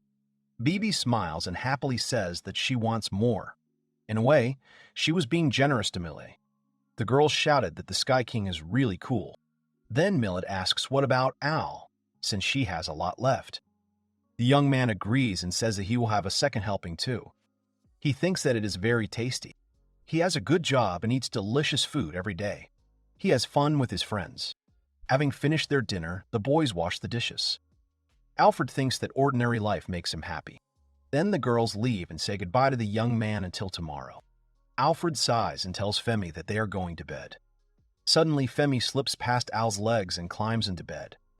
Al thinks about how the bed will be covered in hair, but it doesn't matter anymore. Suddenly, Vivi calls him and asks where her bed is. Alfred smirks and replies that who knows, and maybe it will appear when the girl makes it. Vivi smirks back and tells the boy that he didn't seem to think about it.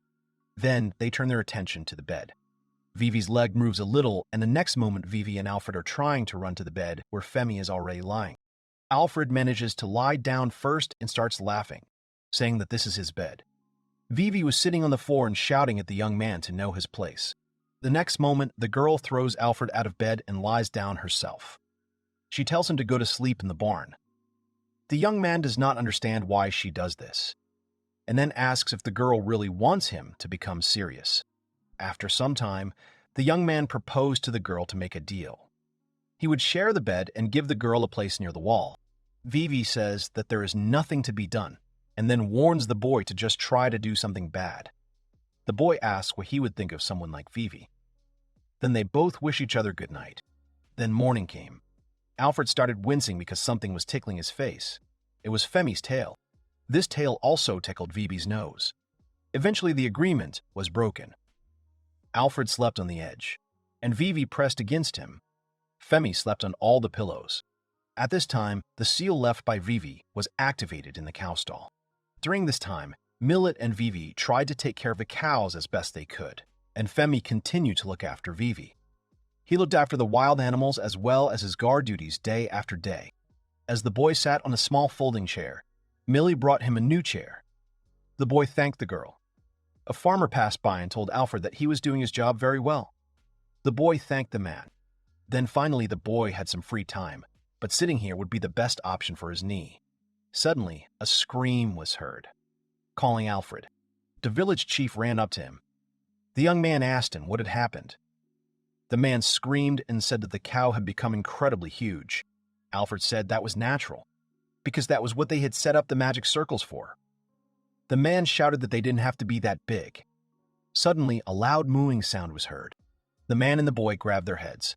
They ran to the place. The boy asked if it was that big.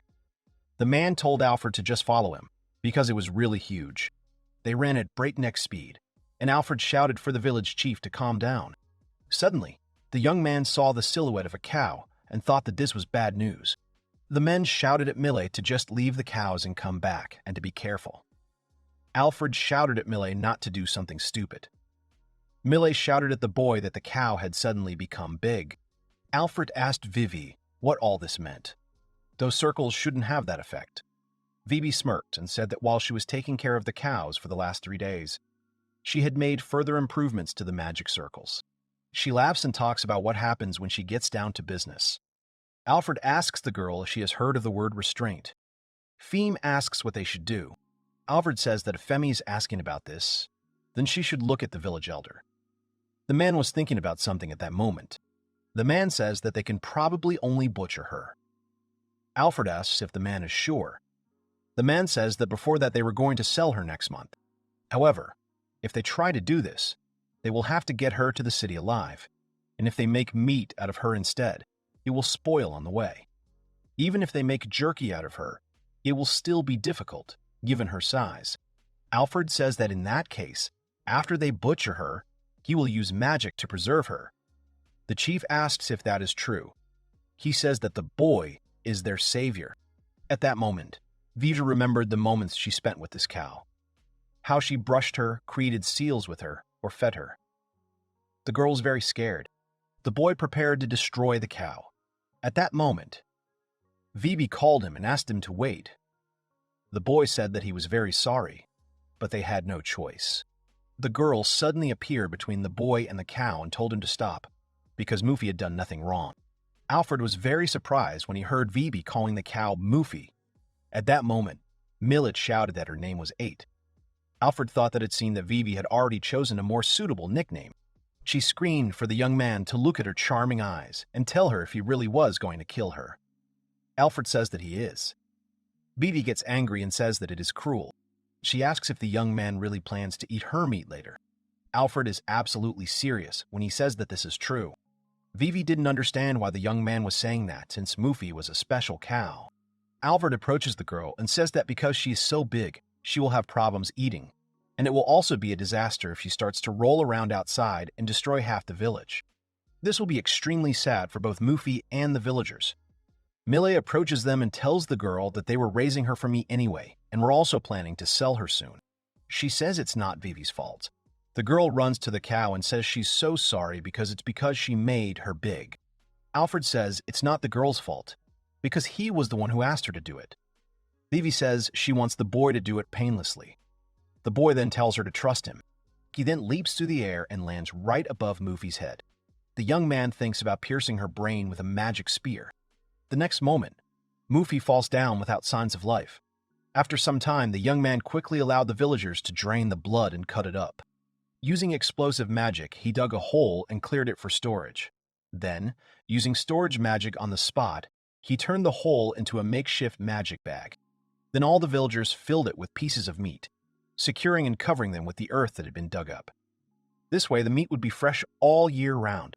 The villagers ask if it will really last that long. Alfred smiles and tells him not to worry about it. Everyone admired Alfred. They now had even more reasons to make him stay here. The young man at this moment thought that they were talking about everything. The inhabitants thought that it seemed that they would have a celebration tonight. At that moment, Vivi was sitting by the mound of earth and telling Mufi to rest in peace. No one paid attention to the girl. After a while, everyone was roasting meat and enjoying the holiday. Children and women smiled as they ate the delicious meat. One man told Alfred that these were the best pieces of meat, so he should eat them too. Alfred said that they were really tasty. Then he asked the man for a vegetarian dish and some juice. The boy carried the fried vegetables and juice to the far corner of the square. He came to Vivi and told the girl that she had done a good job. The girl said she wasn't going to eat. Alfred said that if she was, he wouldn't force her. Suddenly, her stomach began to rumble. Alfred said he had brought fried vegetables, but the girl said she had no appetite. Then a girl ran up to Vivi and told her that it was very tasty, but Vivi turned away. The girl added that everyone eats living creatures to live. Her sister told her that. Vivi looked at the plate of meat and told the girl that she was right. Mila tells Vivi that Mufi became meat for a reason. She asks if it's not her responsibility to eat everything so that nothing goes to waste. Vivi says Mila is right and reaches for her plate. She starts eating the meat and says that it is very tasty. Big tears appeared in the girl's eyes. The girl thanked Mufi for the tasty meat. Already at night, Femi was sleeping on the floor, and Alfred and Vivi were on the bed. The young man felt that Vivi was snuggling up to him again. He thought that she was at it again. The young man opened his eyes and turned to the girl, but she was crying in her sleep and calling for Mufi. The young man was very surprised. He wiped Vivi's tears and said that everything would be fine. The young man covered her with a blanket and wished the girl sweet dreams. Vivi smiled back and took Alfred's hand. The next morning, the girl shouted at Alfred to wake up, because they still had work to do today. The boy stood up and started wiping his eyes, then told Vivi that she had woken him up very suddenly. He asked Vivi if she had come to her senses yet. The girl replied that she was fine. Suddenly, Mila came and said that she had brought them breakfast. Sister Mila then asked the Sky King if she was okay. Vivi was embarrassed and said that she must have made them all worry. Alfred thought that the good dream had affected Vivi in this way. He left the room and smiled, thinking that this was the most important thing. After a while, they had breakfast, and Vivi said that she was full. Then the village elder came to them and told Alfred that he had a favor to ask of him. The young man was very surprised that the man had come. The village chief said that he was about yesterday's meat. He would like to go to town tomorrow to sell it. The young man agreed. Then the man said that there had been rumors lately that bandits had appeared recently. That is why he would like to ask the young man to accompany him. The young man says that the man always sold meat to the merchants who came to the village. The man agrees and says that the merchants will arrive only in a month. There is too much meat, and the boy is probably tired from using magic yesterday.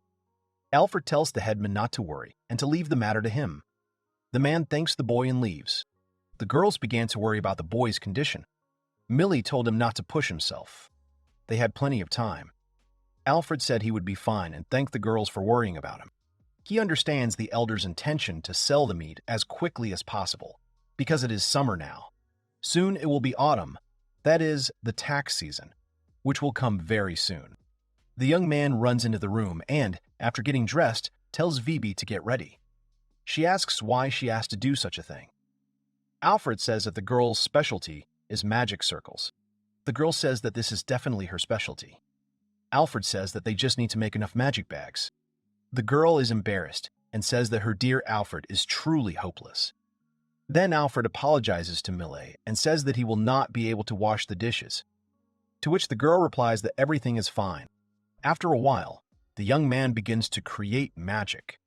First, he will take the skin of that huge cow, and with the help of magic, he will sew several large bags. He then tells Vivi to use volume increase first, and since they are carrying raw meat, he needs to create a circle with a constant state. Since they are traveling on a carriage, he also needs to use a circle with a constant mass. Vivi says that it is quite difficult to create 3 types at once. She will try to apply them, so if anything happens, he should inform her. The young man agrees. After some time, everything was ready. The boy says that Vivi was indeed quite skilled with magic circles. She improved the boy's work by using some technique unfamiliar to him. The young man says that then all that remains for them to do is pack the meat and check their equipment. At this point, Millet calls Vivi and asks why the girl started calling Alfred her Dear Al today. Vivi didn't understand what he was talking about. Millet says that Vivi had called Alfred something different before. The girl replies that there is no specific reason. Everyone calls him that too, so she just decided to try calling him that too. She looks embarrassed and then says that she definitely doesn't have any other specific reasons. Millet was surprised and said she felt like she was somehow deceiving her. Alfred watches them and thinks that Vivi has begun to share their joys and worries. He thinks that she has become a real resident of the village of Merg. At dawn one morning, they set out on an 8-hour journey to the big city to sell Mufi's meat. The travelers included Femi and Albert as escorts. Millet is in charge of the trade, and Vivi and Colette are assistants. Millet asked Alfred how he liked the trip. The young man replied that it was quite good. At this point, Colette was talking about how Fem was so fluffy. Alfred asked if the girl wanted to change places. He had some experience in driving carts. The girl said that if she got tired, she would ask the boy for help. Colette said proudly that her sister was such a workaholic. Before leaving, the elder told Millet and Alfred that he was counting on them. Alfred thought that, despite her youth, Millie was honest and wise. She was trusted by the village chief and the villagers so much that she was given the role of representing the village. She might even be elected as the new village chief. At this point, Vivi sighed and distracted Alfred's thoughts. The boy told the girl, but she was quite heavy and her horn was prickly.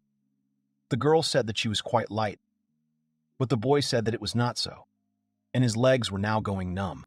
At this point, Colette ordered Femi to attack. The girl shouted for Femi not to lick her. Alfred shouted for the girls to stop misbehaving and to calm down. Millet said it was incredibly sweet. After a while, Femi felt something and became very serious. She told Alfred about it, and he asked her what happened. The boy then told Femi to cover the rear, and she agreed, and then turned to the end of the cart. Millet asked the boy what had happened. Suddenly, an arrow flew towards the girl. She noticed it and was very scared. However, the young man was able to block the arrow with his magic. He immediately shouted for Millet to get inside. A bunch of bandits ran out to the cart. Alfred thought that these were typical representatives of bandits. After killing the coachman, they'd take the cart and the horse. They also blocked the road with logs so that the horse does not simply run past them. Then the young man got out of the carriage and thought that these guys were quite skilled. The man told Alfred that if he gave them the goods and the horse, they might let him live. The young man said that it was important cargo for them and refused. The man smiles and replies that everyone who says such things soon dies. Then Alfred replies that those who obediently agree too. The man says that this is not true, because people are also an important component of profit, because they can become valuable servants. Vivi, hearing this, thought that this was very rude. Alfred, sighing, says that he has no intention of being captured by someone like bandits or letting them escape. He is going to beat everything out of them, so he asks everyone to come to him. The man said they were annoying him, so he ordered his boys to kill them. At that moment, the men got into a fighting stance. Alfred thought they were moving too slowly. I guess that's okay, they're just bandits after all. But he never looks for a fight. The next moment, the boy appears behind the men, and glowing chains appear on their hands. Then the men fall to the ground, because their hands are tied. Then Alfred began to gather the bandits together. The man told the young man not to be so overconfident, because right now his people were in that cart. Alfred stood silently when suddenly a scream was heard. It was Fem who attacked the bandits who had decided to climb into the cart. At that moment, the man shouted to his other comrades to shoot. Alfred said that it was very sad. After all, arrows will never work if you know they are flying at you. At that moment, an arrow shot from the bushes was heading straight towards Femi. But the young man, with the help of the wind flow, protected it and directed the arrow straight into the bushes. He tied up the shooter. Alfred asks Femi if she senses anyone else nearby. Femi replies that everything is fine and she does not sense anyone else. Alfred smiles and says that if so, that's a relief. He then tells Femi to gather all the bandits together. He goes to the carriage and asks if the girls are okay. Bibi is surprised and asks if it's over already. Millet says it's okay already. Alfred is surprised and notices an unfinished magic circle on the floor of the carriage. He realizes that Vivi was going to protect everyone with an arrow ward, but she didn't have time to finish it.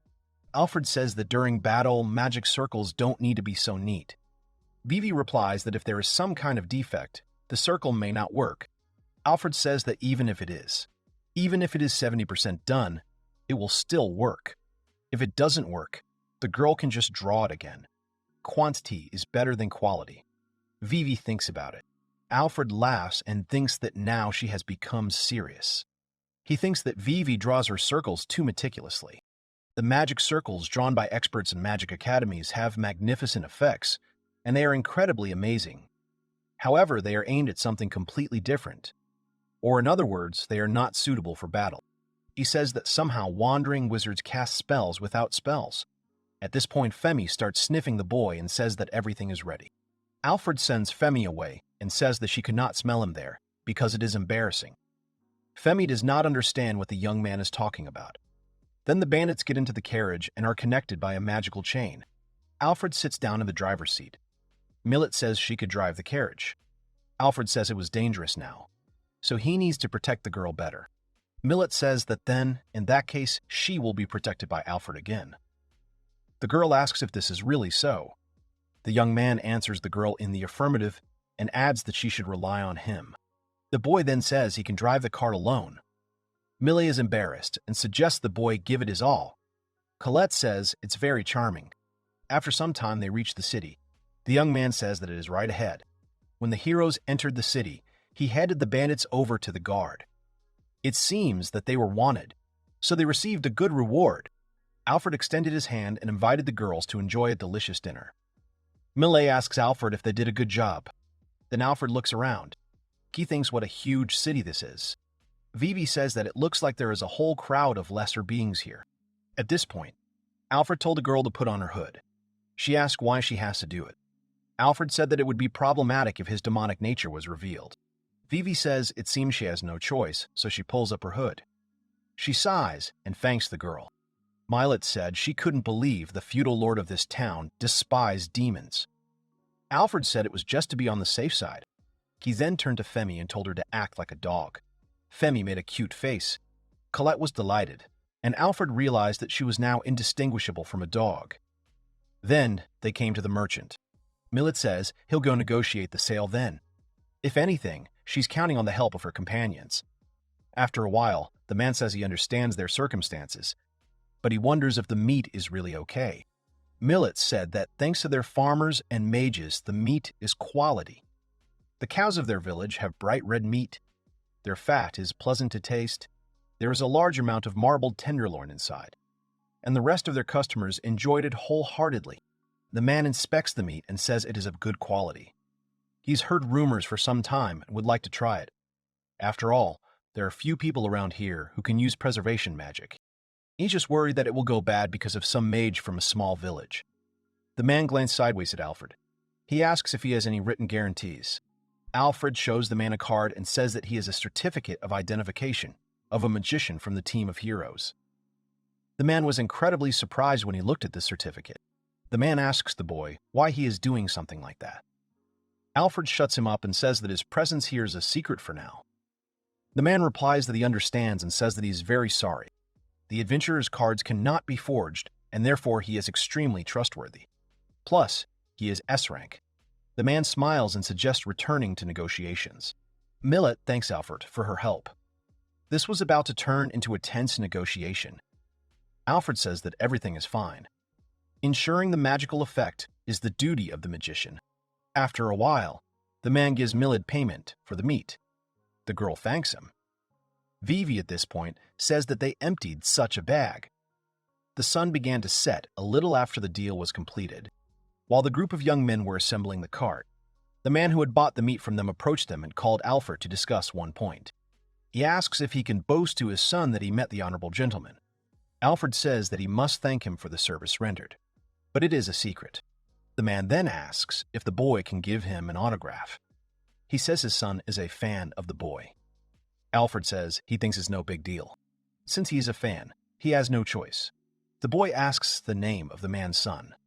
Vivi asks if the boy will keep them waiting. After a while, they leave, and the man says, "Thank you very much. If they need anything else, they can definitely come to him again." At sunset, the carriage set off for the inn. In the short time when their work was done, the young man asked why they did not take a walk along the castle street. They saw some tasty treats.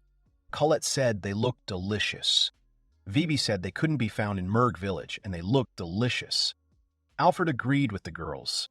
Alfred takes out a bag of money and tells the merchant to give him 5 of these goodies.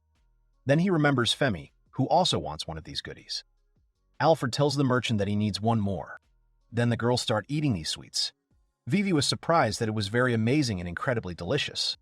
Alfred wonders if this food is even suitable for feeding to a dog or a wolf. Femi is not an ordinary wolf, so he is sure that everything will be fine. At this point, Femi is drooling.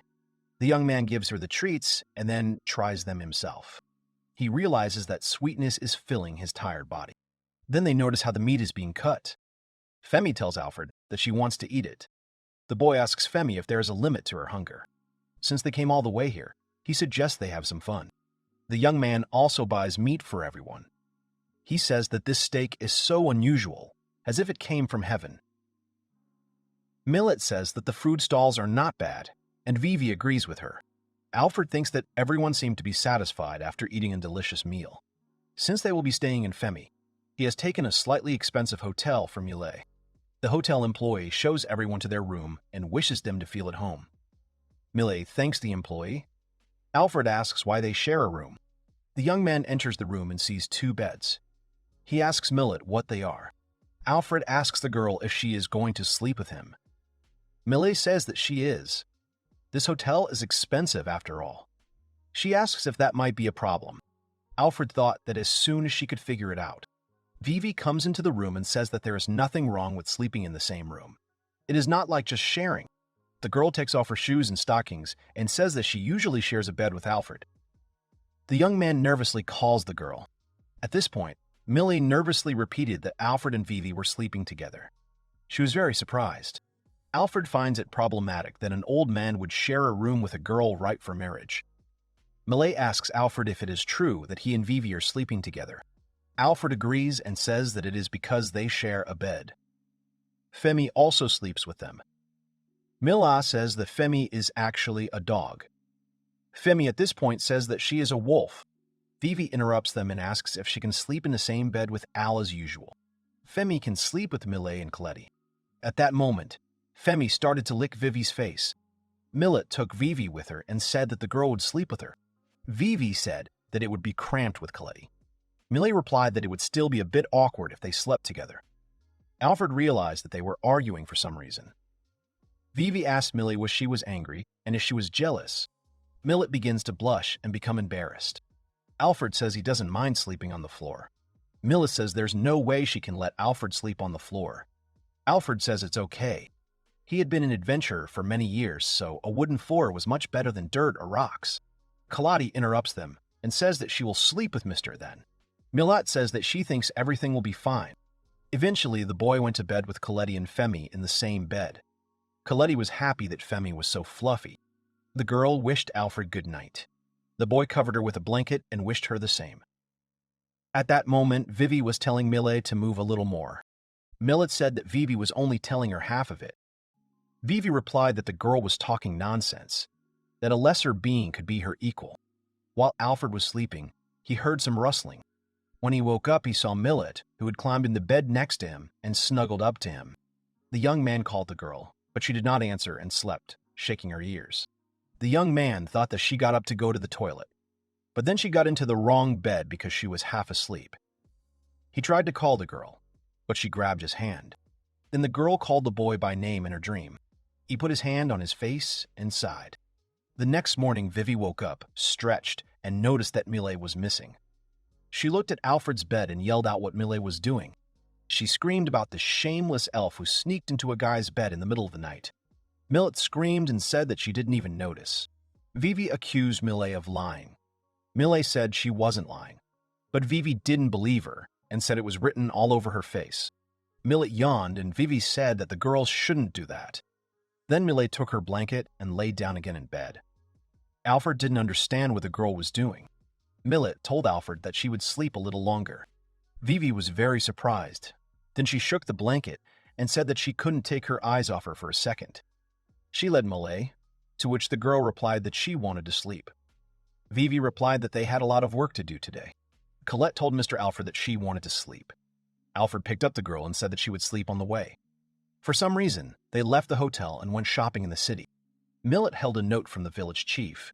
She then asked everyone to leave their shopping for her. Alfred said that even though bargaining was her job, she was definitely suited for it. Then Colette called Alfred and pointed somewhere to the side. Colette pointed to the stalls. Alfred understood what the girl was hinting at. He gives the girls money and says that he will manage, and they can go ahead. The girls are happy and rush to the sweet sellers. Then they return joyful, holding treats in their hands. At that moment, Millet was dragging a heavy bag of groceries. Alfred helped the girl load the bag into the cart. Then they loaded up and set off on their journey. Millet said she had tried a lot of different delicious foods, and also, this time, had a really fun experience.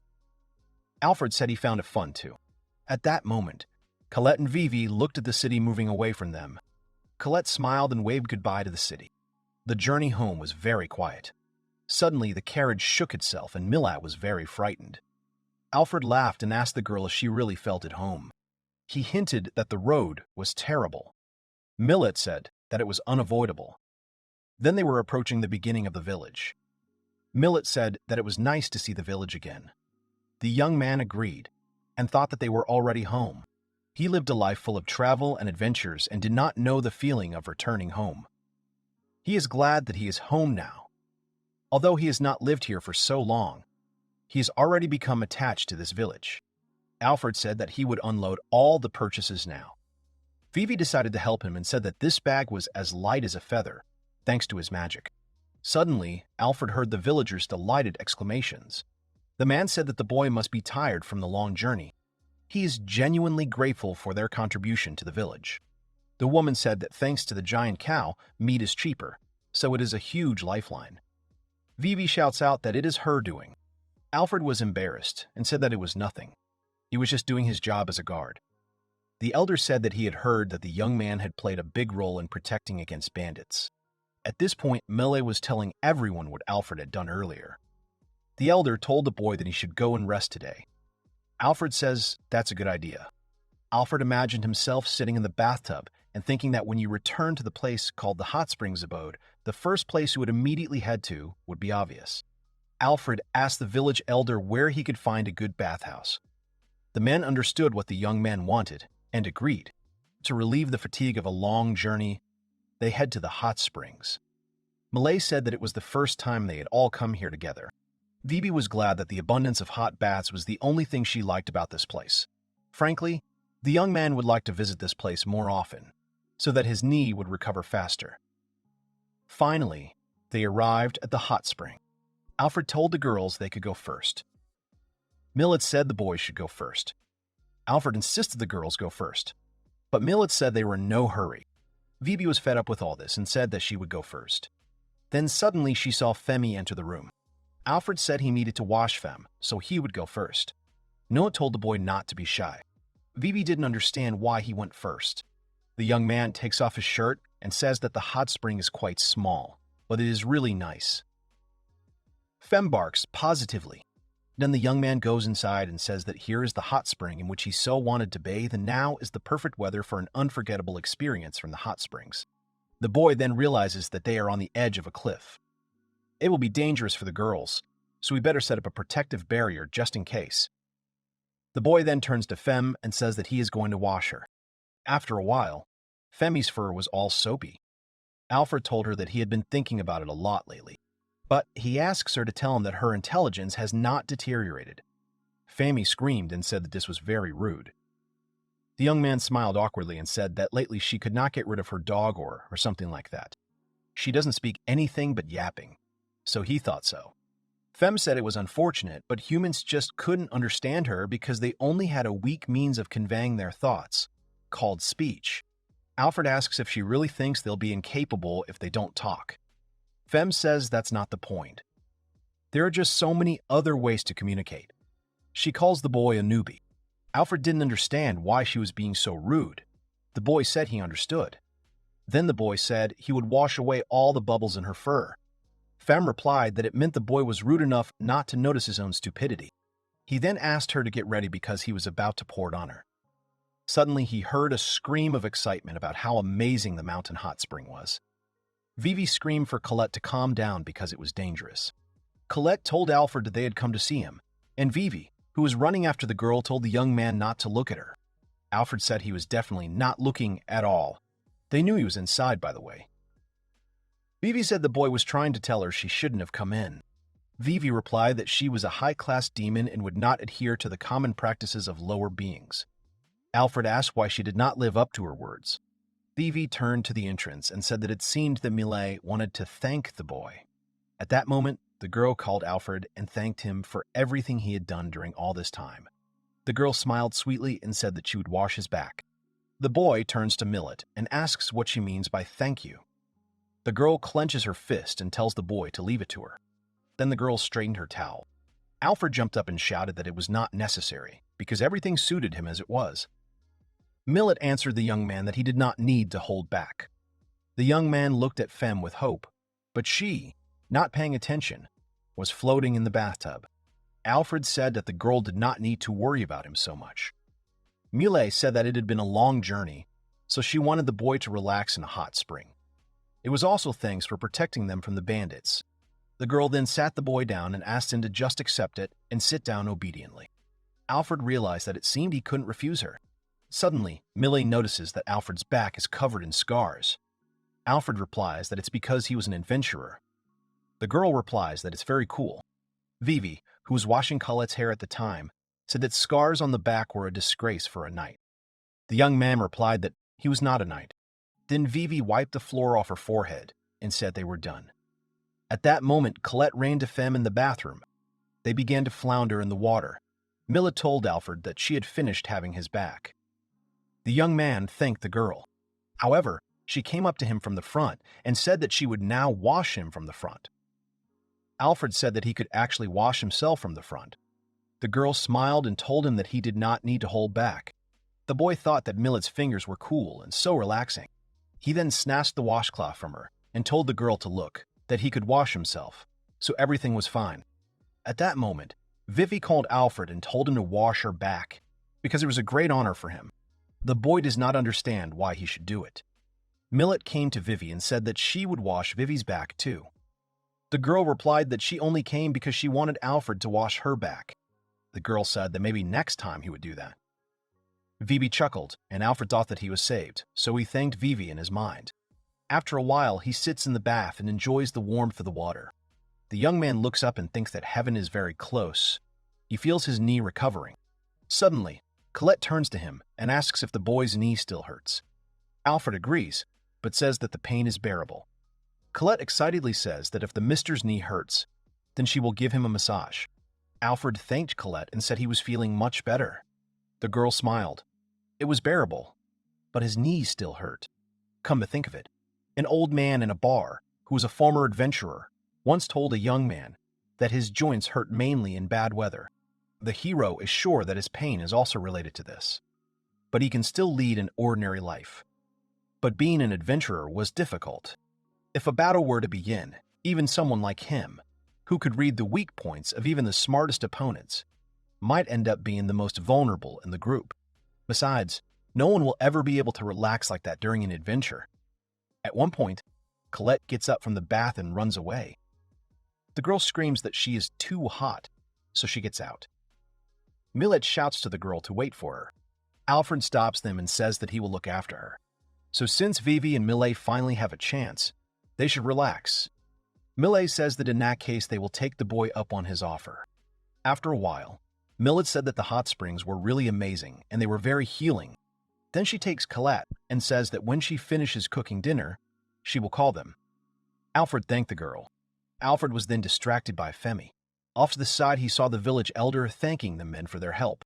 The young man approached the elder and asked if he could possibly have some business with them. The elder of the village agreed.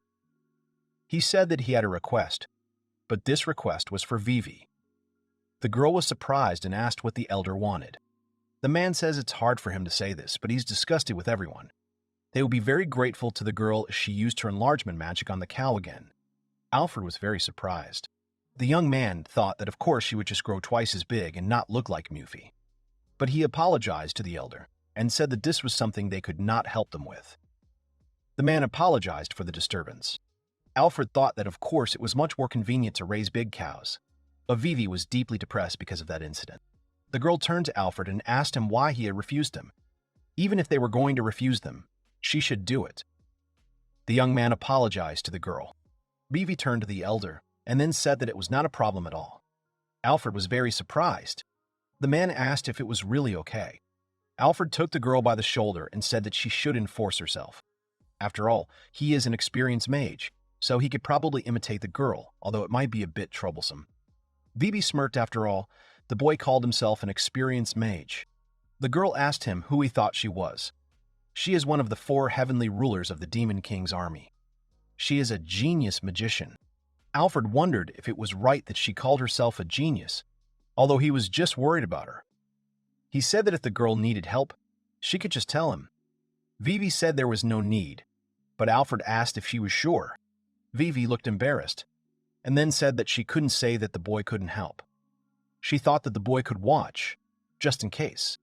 Alfred says that in that case, he thinks he can learn from her. Vivi smiles and says, "That's great." The next day, the young man went to the farm with Vivi and Femme to start work. They were met by Millet, who asked Vivi if she would be okay. Vivi sat down on the grass and called them inferior beings, then added that they didn't have to worry about the Demon King's army's heavenly sovereign. She begins to draw a magic circle. Alfred, looking at Vivi, thought that Vivi had come to terms with the incidents with Newfie. Now he feels relieved to see Vivi's smiling face. He thinks that they have now returned to their normal way of life. It hasn't been long since Alfred volunteered to be the guardian of Murd Village, and the village's problems have mostly been resolved now, so he is enjoying his life in retirement. However, the young man understands that he has too much free time. He sits and does nothing. The boy asks Femi if she wants to play for a while. He throws balls and says that if Femi brings it to him, he will reward her. Femi runs after the ball, and Vivi, who is drawing on the ground, tells Femi that she is raising dust. Alfred thought that Fem's canine instincts were kicking in, as she was completely feral. At that moment, Vivi smirked and said that, after all, she was just a wild dog. She asks Alfred to look at these circles. These magic circles are designed for offensive magic, but by using this exquisite concealment technique, the boy can move secretly. The boy realizes that they look quite cleverly made. Then Femi brings the ball and the boy pats her on the head and tells her that she is doing a good job. Vivi is angry that Femi interrupted their conversation. Then, Femi deliberately erased the magic circle that Vivi had drawn with her tail. The girl became very angry and she and Femi started fighting. Alfred, who was watching all this, told them to control themselves. Femi approached Vivi and started licking her. The girl said that she would stink of dog. Alfred, watching Fem and Vivi, began to laugh. He thought that he was happy with his life. Already at night, when everyone was asleep, Fem opened her eyes and began to get up. The young man woke up from her rustling and said that if she needed to go to the toilet, she should hurry up and go. Femi replied that it was not the matter. Then the young man noticed Femi wagging her ear. He got up from the bed and asked Femi what was wrong. At that moment, Vivi also got up from the bed and, rubbing her eyes, said that she wanted to sleep. Alfred told Vivi to go to sleep. Femi interrupted him and said that she had been called. She asked if the boy had heard them. Alfred did not understand what Femi was talking about, and then the she-wolf said that she had heard the howling of her brothers. Alfred listened, but said he heard nothing. Fem replied that something seemed to have happened. She asked the young man if she could take a short vacation. Alfred lit the lamp and asked Femi if he could help her with anything. Going out of the house, Femi said that the young man could take her home. She looked up at the sky and said it was her duty as a king. Her duty as Fem. Then Femi grew in size. The boy said that it seemed like an eternity since he had seen Femi's form. The wolf said she would be back soon. Tomorrow for lunch, to be exact. Alfred told Femi to let him know if she had any problems. When he first met her, she had seemed weak and emaciated. But now Femi looked fearless and strong. Femi began to rub her nose against the boy. Alfred said he would be fine, so she could go. Femi agreed and set off. The boy was left alone, watching his friend's disappearing silhouette. He waited until Femi had disappeared, then blew out the candle and returned to his bed. The young man went to bed but could not fall asleep. He thought that all the magical wolves had grown up, so Femi said it was okay to leave them alone. However, Femi being called must mean that something serious had happened. Suddenly, Alfred has a dream. Vivi wakes him up. The young man jumped up and asked her to stop, because he was already up. Vivi asked what happened. The boy was moaning as if he had a nightmare. Alfred said, grabbing his head with his hands, that he seemed to have had a bad nightmare. Then Vivi started looking around and said that Alfred was moaning from a nightmare. She expected nothing less from a lesser creature. Then Vivi asked where the little dog had gone. Alfred said that something had happened to her pack, so she had returned to the forest. Alfred wondered if Vivi would be excited to hear this. But in the end, she was afraid of Femi. Then the young man got up and began to dress. He had breakfast with Malay and the others and, as usual, went on duty. The young man sat at the gate to the village, and nearby Vivi was drawing magic circles. Memories of Femi playing ball suddenly came flooding back. The boy sighed. Vivi asked him if he was worried about the dog. Alfred replied that she had said she would be back for dinner. Vivi asked if that meant the boy had nothing to worry about. Alfred hesitantly said that he thought so. Then Vivi called him and told him to look. Alfred asked what kind of magic circle it was. Then Vivi said that it was a magic circle that would protect the boy from nightmares if he drew it on his forehead. The girl said that she invented it herself. Alfred thought that Vivi was probably worried about him to some extent. After a while, he noted all the residents were coming and going in the village. He thought that today, too, there was nothing unusual. Then, looking down the forest path, he stood up and closed the shutters at the village gate. Night had already fallen, and the young man began to think. Millet came out to the boy and said that his food was ready, so he could go to the table. The boy thanked the girl. Then Colette ran up to the boy and asked the mister that Femi was not coming home. The young man agrees and thinks that she is just busy. He hopes that Fem will not encounter any problems. He adds and says that she is the magical Wolf King, so he is sure that she will be okay. After some time, the young man finished his portion. He thanked Millet and said that today it was also very tasty. Millet thanked the young man for the praise. Suddenly there was a barking sound, and Fem's huge head climbed into the room. The she-wolf was wagging her tail, cheerfully. Colette rushed to Fem and began to hug her. Alfred greeted Fem and said that she was a little late home. The she-wolf exhaled and said that she needed the young man's help. Alfred was surprised, and then told Fem to leave it to her. He asked her why she didn't rest, but Fem said they didn't have much time. Alfred said he would be ready in a jiffy, and he suggested Fem have a drink in the meantime. The young man then got dressed and said he was ready to leave. Fem said she would explain the situation as they ran. Vivi stopped them and said that she would go too. Fem and Alfred turned around and were surprised by this. Then the young man helped the girl climb on Fem. He thought that Vivi was an exceptional mage and that she could be useful. He offered to go with her, but Fem gave her a lift so that she wouldn't sit down. Vivi told Fem to take her too. Alfred told Fem that he understood that nothing could be done if she refused, but Vivi could help too. Femi said she would make an exception because it was an emergency. Vivi thanked Fem. Millet and Colette remained to wait for the trio. They wished them to return quickly, safe and sound. They promised to do so, and then set off on their journey. Alfred then asked Fem what they should do. Fem said that an enemy had appeared that she could not deal with alone. Vivi smirked and said that it was such a sad thing, but it was still obvious because Fem was just a dog. Alfred thought that even though Vivi was afraid of her, it didn't stop her from making fun of Fem. He then asked Fem what kind of enemy they were dealing with. Femi replied that their enemy was the great immortal dragon. Alfred frowned. The dragon is the most powerful beast. Moreover, if it is a great one, that is, an adult, then it is not even worth talking about its enormous strength. Plus, it is also undead.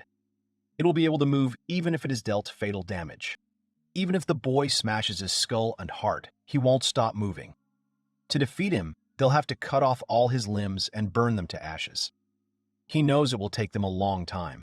In an instant, Vivi cringed.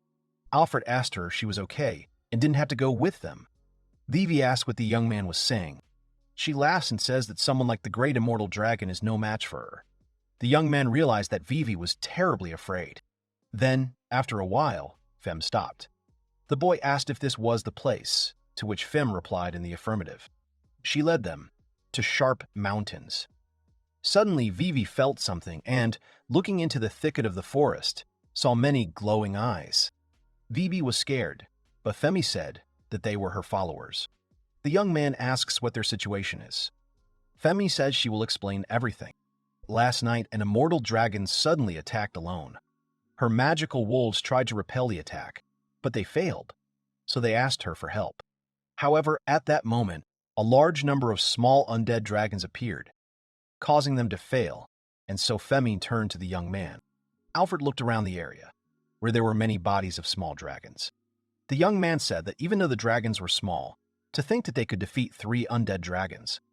He said that the flock was quite amazing. Femi said that she could fight alone, but there would be casualties, so she turned to the boy.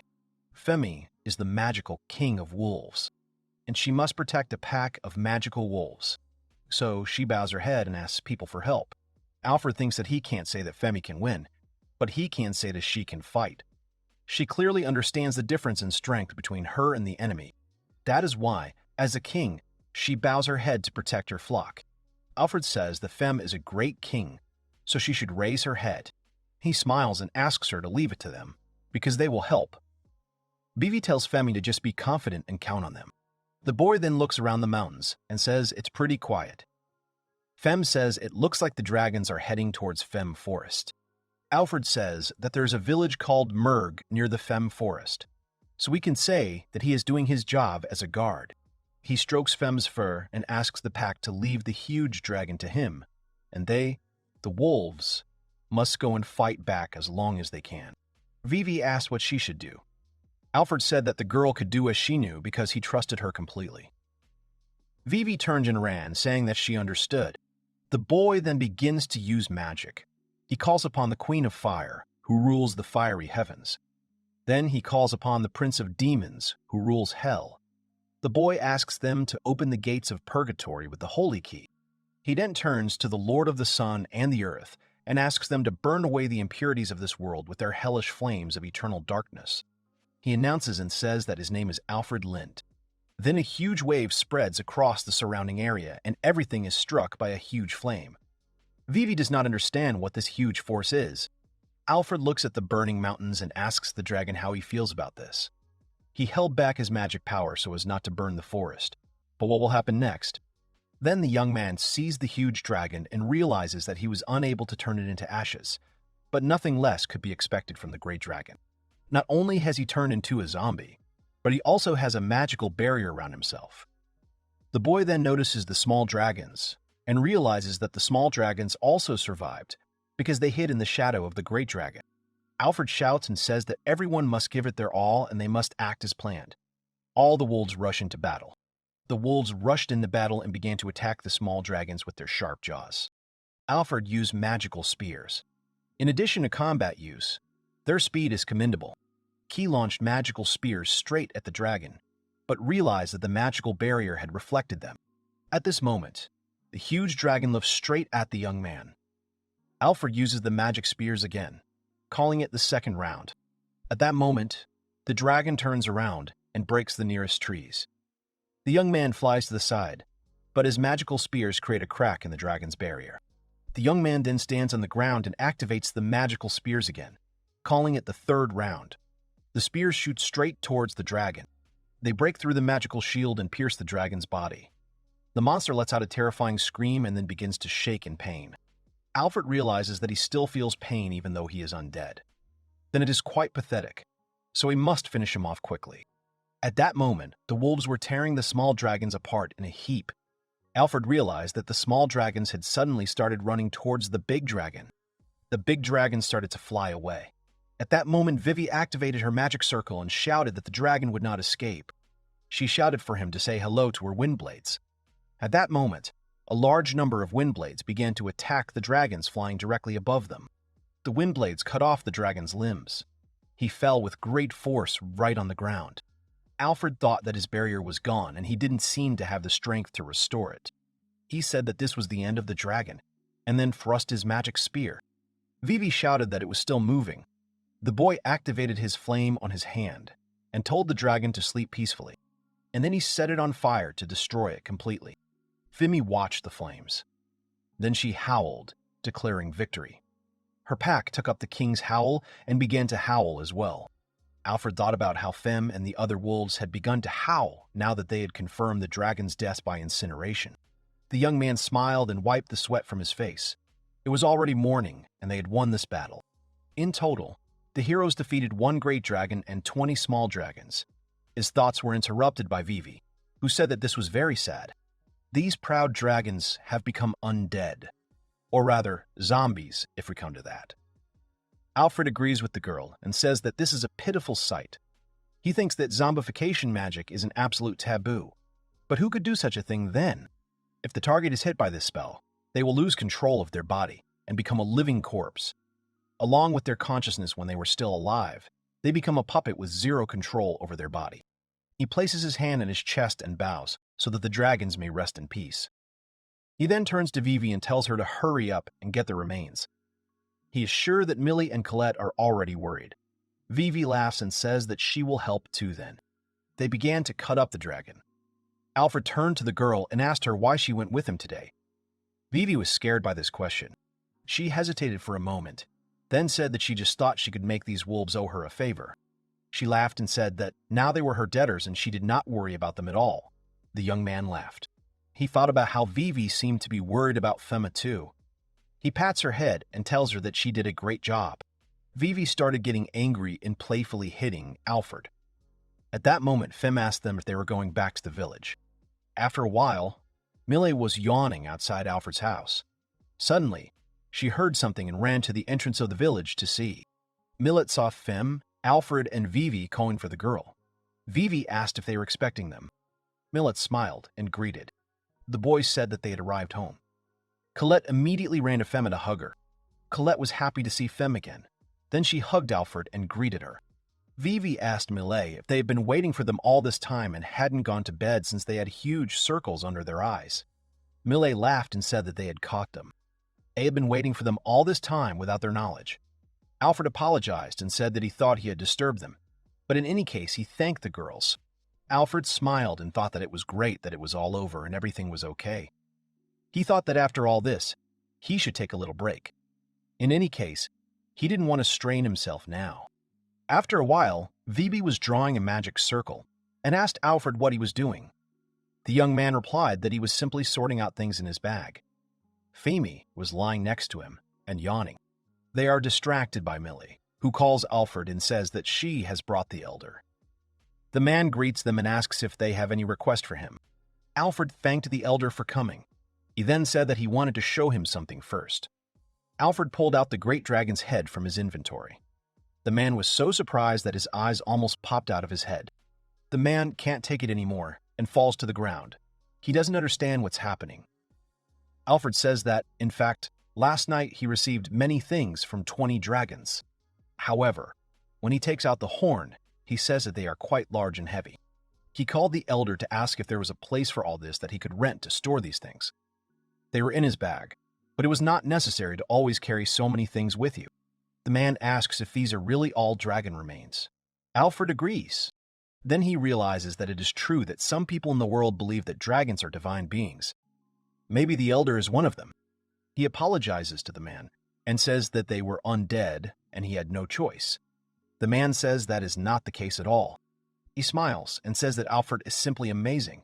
He just can't believe that the boy just killed so many dragons in one night. He says that it is certain that Alfred is the protector of the village of Murg. The boy laughs and thanks the man for the praise. Millet interrupted them and said that it was true, and the elder was absolutely right that Alfred was simply amazing. Alfred thanked Millet. Vivi asked what they were even talking about since she had done most of the work. Alfred thinks that not many people can destroy so many dragons. Only a powerful group or a small number of veteran adventurers like the young man can do it. The elder tells him never to overdo it. Usually, meeting a dragon can only mean death. Alfred says he understands and will be more careful. The elder said that regarding the warehouse, he thought that there was a plot of land outside the village that the young man could use at his own discretion. Alfred says that this is just wonderful and they will build a warehouse there. After some time, the young man, in combat readiness, begins to perform magic. He asks if the men remember that he can use magic to build the foundation in assembly, but only to a certain extent. If they have any problems, they can come to him.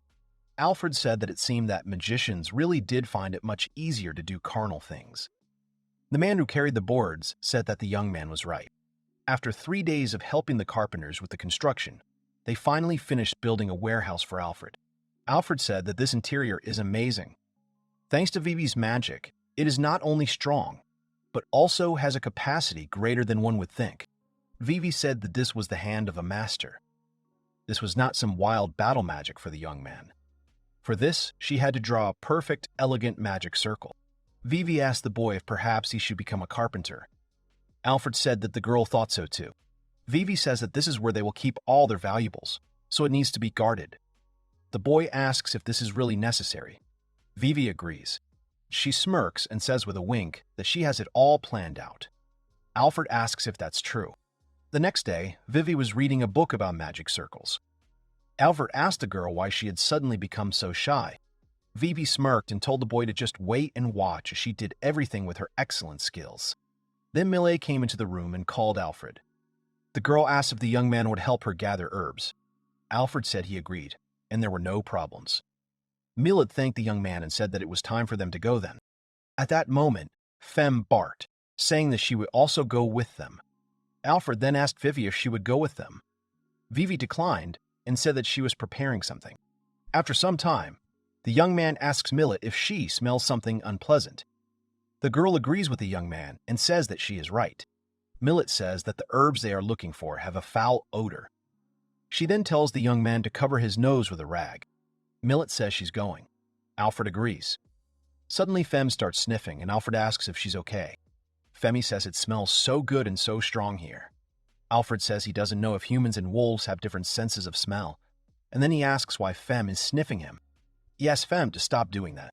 Then Millie comes to them and says she's done. Alfred says it was quick. The girl says she only needed a little. The young man then suggested that the girl get ready. Suddenly, someone touched Alfred's cloak and asked if he could have it for a minute. Alfred was surprised because he did not feel anyone's presence. He never thought that someone could get so close to him without him noticing. He understands that he is definitely not an ordinary person. At this point, Millet turns around and asks the stranger if he needs anything. The stranger says he's a little lost. He asks if Alfred and Millet know where the village of Murg is. The stranger smiles in a way that makes you feel uneasy. The hero's team is a squad of 4 S-class adventurers who destroyed the Demon King once and for all. Alfred is a veteran mage. There is also Luca, a wise warrior, Juliana, a valuable healer, and there is a genius blessed by the Holy Spirit who is called Hero Kurtz. Alfred doesn't understand what he's doing here. He understands that he needs to change his voice first. He will make him leave, even if he has to use force. It will be very unpleasant if. At this point, Kurtz approaches the young man and asks what happened to him. Alfred, with a changed voice, replies that nothing happened. Kurtz starts to fidget and asks if they have met before.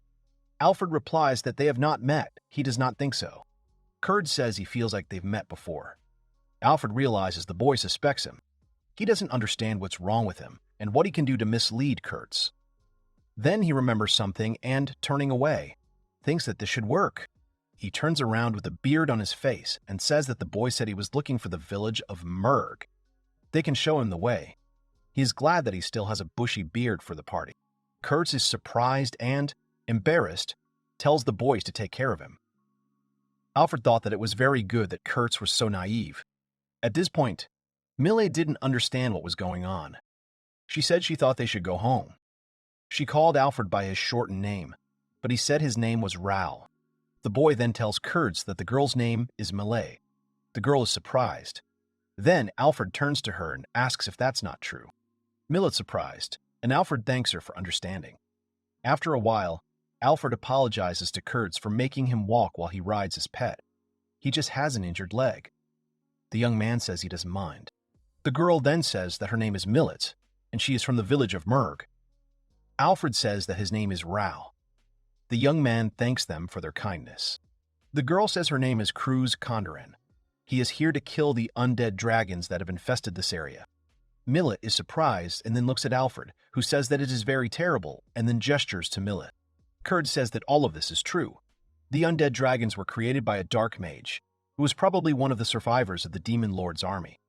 Alfred is worried about the Dark Mage. Kurds tells him not to worry because they have already taken care of them. They built a base in the western cities, and then the young man begins to boast that he found them. The undead dragons were ordered to attack the royal table, which is why they were asked to destroy the mages. Alfred thinks it makes sense. If you draw a straight line from the western mountains to the royal capital, it will pass through the Femme Forest and the village of Murg. He knew that all the dragons were already dead, but he didn't know how to explain it to him. At that time, Kurtz said that instead of participating in the main event, he would be here to protect the village of Murg. Milla said that was encouraging. Alfred doesn't know how to tell the boy that the village guards have already taken care of these dragons. He can't say that the threat has already passed. Note says that Kurtz is very good for a boy his age, and he is quite strong. Kurtz says that it may be because of his training. So they reach the village, and Alfred notices that it is somehow lively here. Suddenly, he notices something. The young man screams about what happened to his house. It was all burned down. Alfred asks a resident what is going on. The man answers that the stranger attacked him, and Vivi tried to protect him. At that moment, Vivi stood, and in front of her was a girl. Kurtz recognized her as Luca. The girl at that moment began to take out her sword, and Vivi prepared to cast magic. A young man stood between them. Luca sent him away. Vivi apologized to Alfred and said that she tried to stop her. But the girl went crazy. Alfred realized that it might have been Vivi who burned the house down, or that the girl had released some kind of combat magic and blown it up. He is surprised that the hero and the warrior came together. He then tells Luca, asking for forgiveness, that this girl may be a demon, but she is not a bad demon. The girl said that she is not a bad demon. The girl said that she does not care whether she is a demon or not. Luca yelled that Vivi was trying to create a giant undead bull. Vivi said it was just a skeleton. She said that this was no place for strange people who couldn't even tell the difference between a normal skeleton and the undead. However, Luca shouted that this circle was huge. Alfred thought that everything made sense now. That's why Vivi was desperate. Vivi tried to resurrect Mufi as a skeleton and ordered him to guard the warehouse.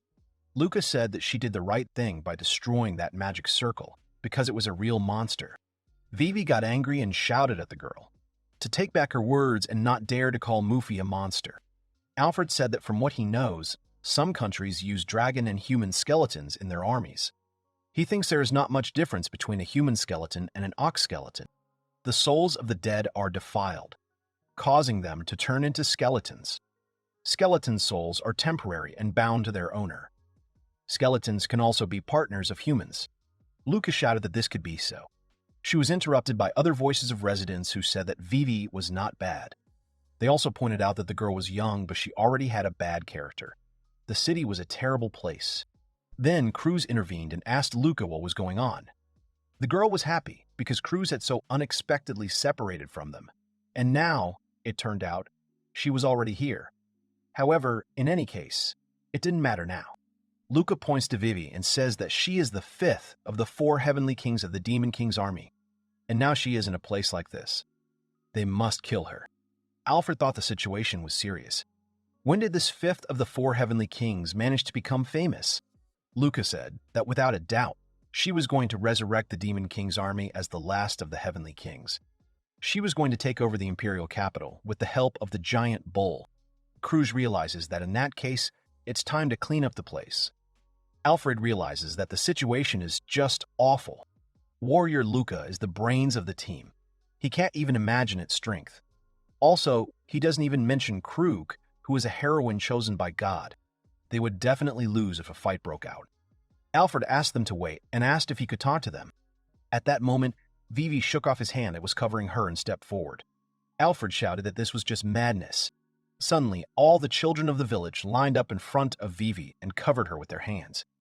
The children shouted that Vivi was not bad and asked not to touch Vivi. Vivi was very touched and thanked the children. Cruz was surprised, and then touched.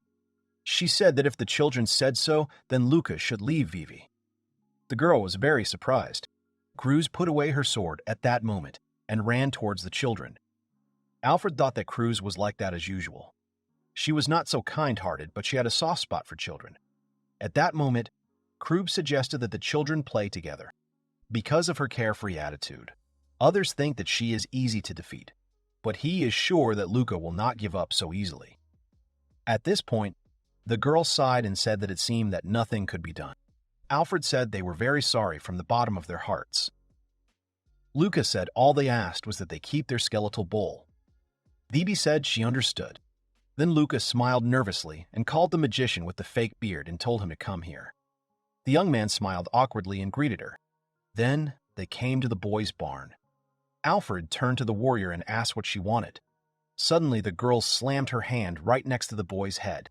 She smiles and asks the girl if she really thinks she is so stupid. The boy apologizes to the girl.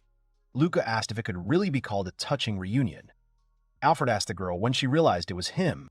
Luca replied that she had known since Cruz had drawn her sword and the boy was thinking about taking off his fake beard. Alfred said that, surprisingly, he had not been discovered. Luca agreed and said that they hadn't discovered him right away. His voice was different, too. Then the girl changed the subject and asked how the boy's knee was. Alfred replied that everything is fine and here in the village of Murb there is an onsen, which is a healing type. Luca said that she understood, but in that case, everything is fine. Alfred smiled and asked if the girl was really worried about him. He thanked her. Luca looked embarrassed and asked why. He thought that, as always, her reaction gave her away. Alfred asked how things were in the royal capital. Yet he went away without saying a word. Luca asked if the boy was really worried about it just now. She asked how much trouble he thought he had caused her. Luca says it's not like she objected. The young man accepted the Adventurers Guild's request, but she kept it a secret from the others. She became the general manager of the royal capital, so it was quite easy for him. The young man said that the girl had advanced in her career.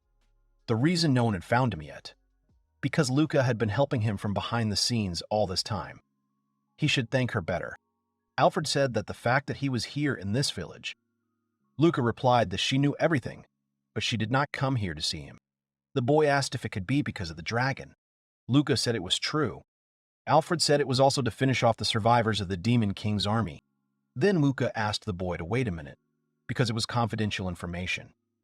She asked the boy how he found out. Alfred said he asked Cruz. Luca said she was just stupid and the girl would deal with it later. The girl said about the undead dragon. Not to mention that this great undead dragon also. There are quite a lot of less powerful ones. This is problematic. She says that then she will have to ask the young man for help. Alfred says that, as for that, they have already taken care of him. Then he opens the door of the warehouse. Lucas said that it turns out she came here just like that. The boy says that it turns out that way. Then the girl says that it is the fang of a lower dragon. The girl then says that there are about 20 of them here. Alfred replies that this is absolutely true.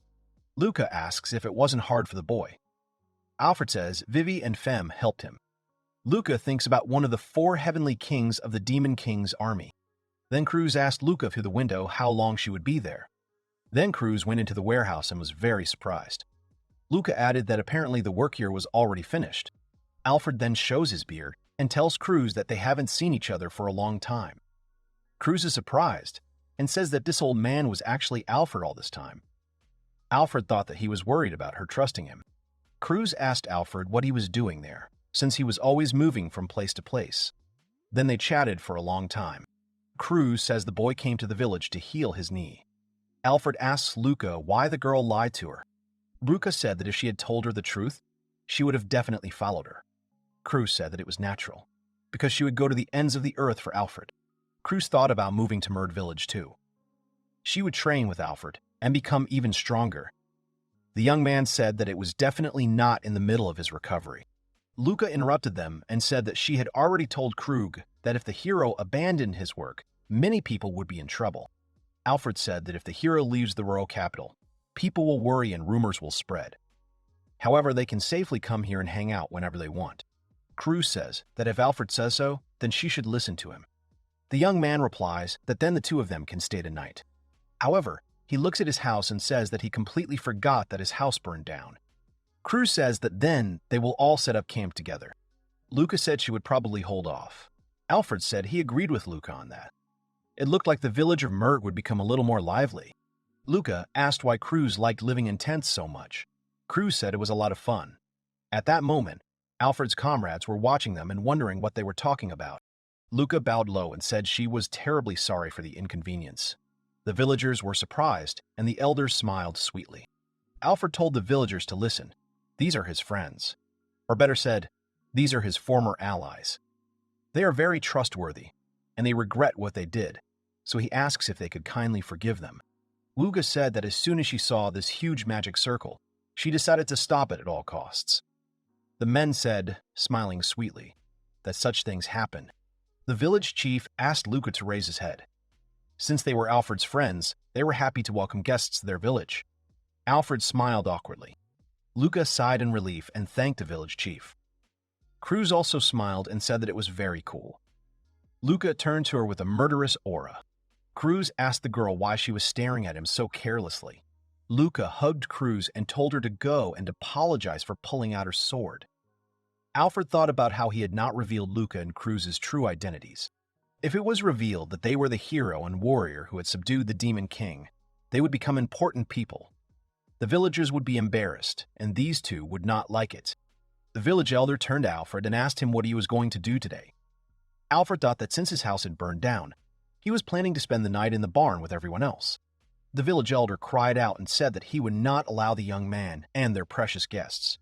Alfred told him not to worry about him. Is interrupted Millet and said that they could stay with them until their house was completely rebuilt. The elder said that was a good idea. After all, Millet had quite a spacious house. Alfred asked the girl if she was sure. Millet smiled and said that it was more than sure. Then Alfred said that she would take advantage of her position. At that moment, Colette was smiling, walking next to Cruz. Cruz asked why the girl was in such a good mood. Cruz said she was really looking forward to spending the night at Colette's house. The girl smiled and said she was looking forward to it too. They enter the house. Luca asked the hosts to take care of them. Milla asked them to make themselves at home. Alfred said that they were here as freeloaders, so they could ask them to do something. Mille invited Alfred and told him not to be shy and to come in. After a while, Colette hugged Femi and asked her to start having fun with her. At this time, Alfred asked Luca what was wrong with their doctor and why there were only two of them. Luca said that Juliana had caught the mumps. Luca said that there was an epidemic in the capital. She had also suffered from it when she treated other people. Alfred told the girls to give Juliana his best wishes. Luca and Cruz thanked the young man. Millet, who approached him with a tray, asked if Luca and Cruz were really Alfred's friends. Cruz agreed and said that he had deceived them with his disguise. Everyone began to laugh. Then the boy said something and turned to Vivi, who was standing in the doorway and hiding. Alfred asked the girl why she didn't join them. Vivi said that the warrior had prevented her from reviving Luffy. Luca apologized to the girl once again. Then Vivi became embarrassed and said sheepishly that it was because of her that Alfred's house burned down. She asked him for forgiveness. Alfred turned to Vivi and said that there was nothing to worry about. Even if she had failed, he was the one who ordered the fire. So he suggested that the girl return to Mufi tomorrow. Vivi was embarrassed and sat down at the table. Luca said that she didn't really distinguish zombies from skeletons by their magic circle. She admits that she is guilty, but if the four heavenly kings from the Demon King's army had revived the dead, the girl would have stopped them anyway. Alfred said that Luca was right. He thought that Luca was a warrior, but the fact that she could read magic circles was very impressive. Then the young man interrupts Luca and Cruz. He says that he wants to clarify something. The girls are surprised and begin to listen attentively to the young man. Alfred asked if Vivi was really one of the four heavenly kings. Luca was very surprised and asked if he was really asking that just now. Vivi asked him how many more times he had to repeat himself. Luca asked if he had forgotten how they had fought her last time. Alfred thought he really thought she was some kind of brat. Cruz beamed and said that she had forgotten too, so the young man need not worry. Alfred thought that he had very conflicting feelings about this. According to Luke, as soon as they set foot on the Demon King's land, they captured a small fortress. It looked like Vivi was there, but they quickly overpowered her. The boy asked the girl what she was doing there. Vivi said she was tending the soil and the livestock. The land in the Demon King's territory becomes barren. The army accelerated its invasion because its main goal was to rob people for supplies. If Vivi hadn't fixed the situation, the battle would have been much harder. Vivi said that the boy was just lucky that he defeated her first. It was just incredible luck. Colette said that kings are really cool. Alfred watched the girl. and said that it seemed that she was very confident in herself. And yet the girl was an excellent magician, even if she did all sorts of stupid things. Then the girl smelled a very delicious smell. She said it smelled very nice. At that moment, Millet said she had finished cooking.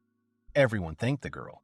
Cruz said it was very healthy that they could now try the food that Millet had prepared. Cruz tried the pancake and said it was very tasty and just fantastic. Luca asked why the girl was alone in the forest.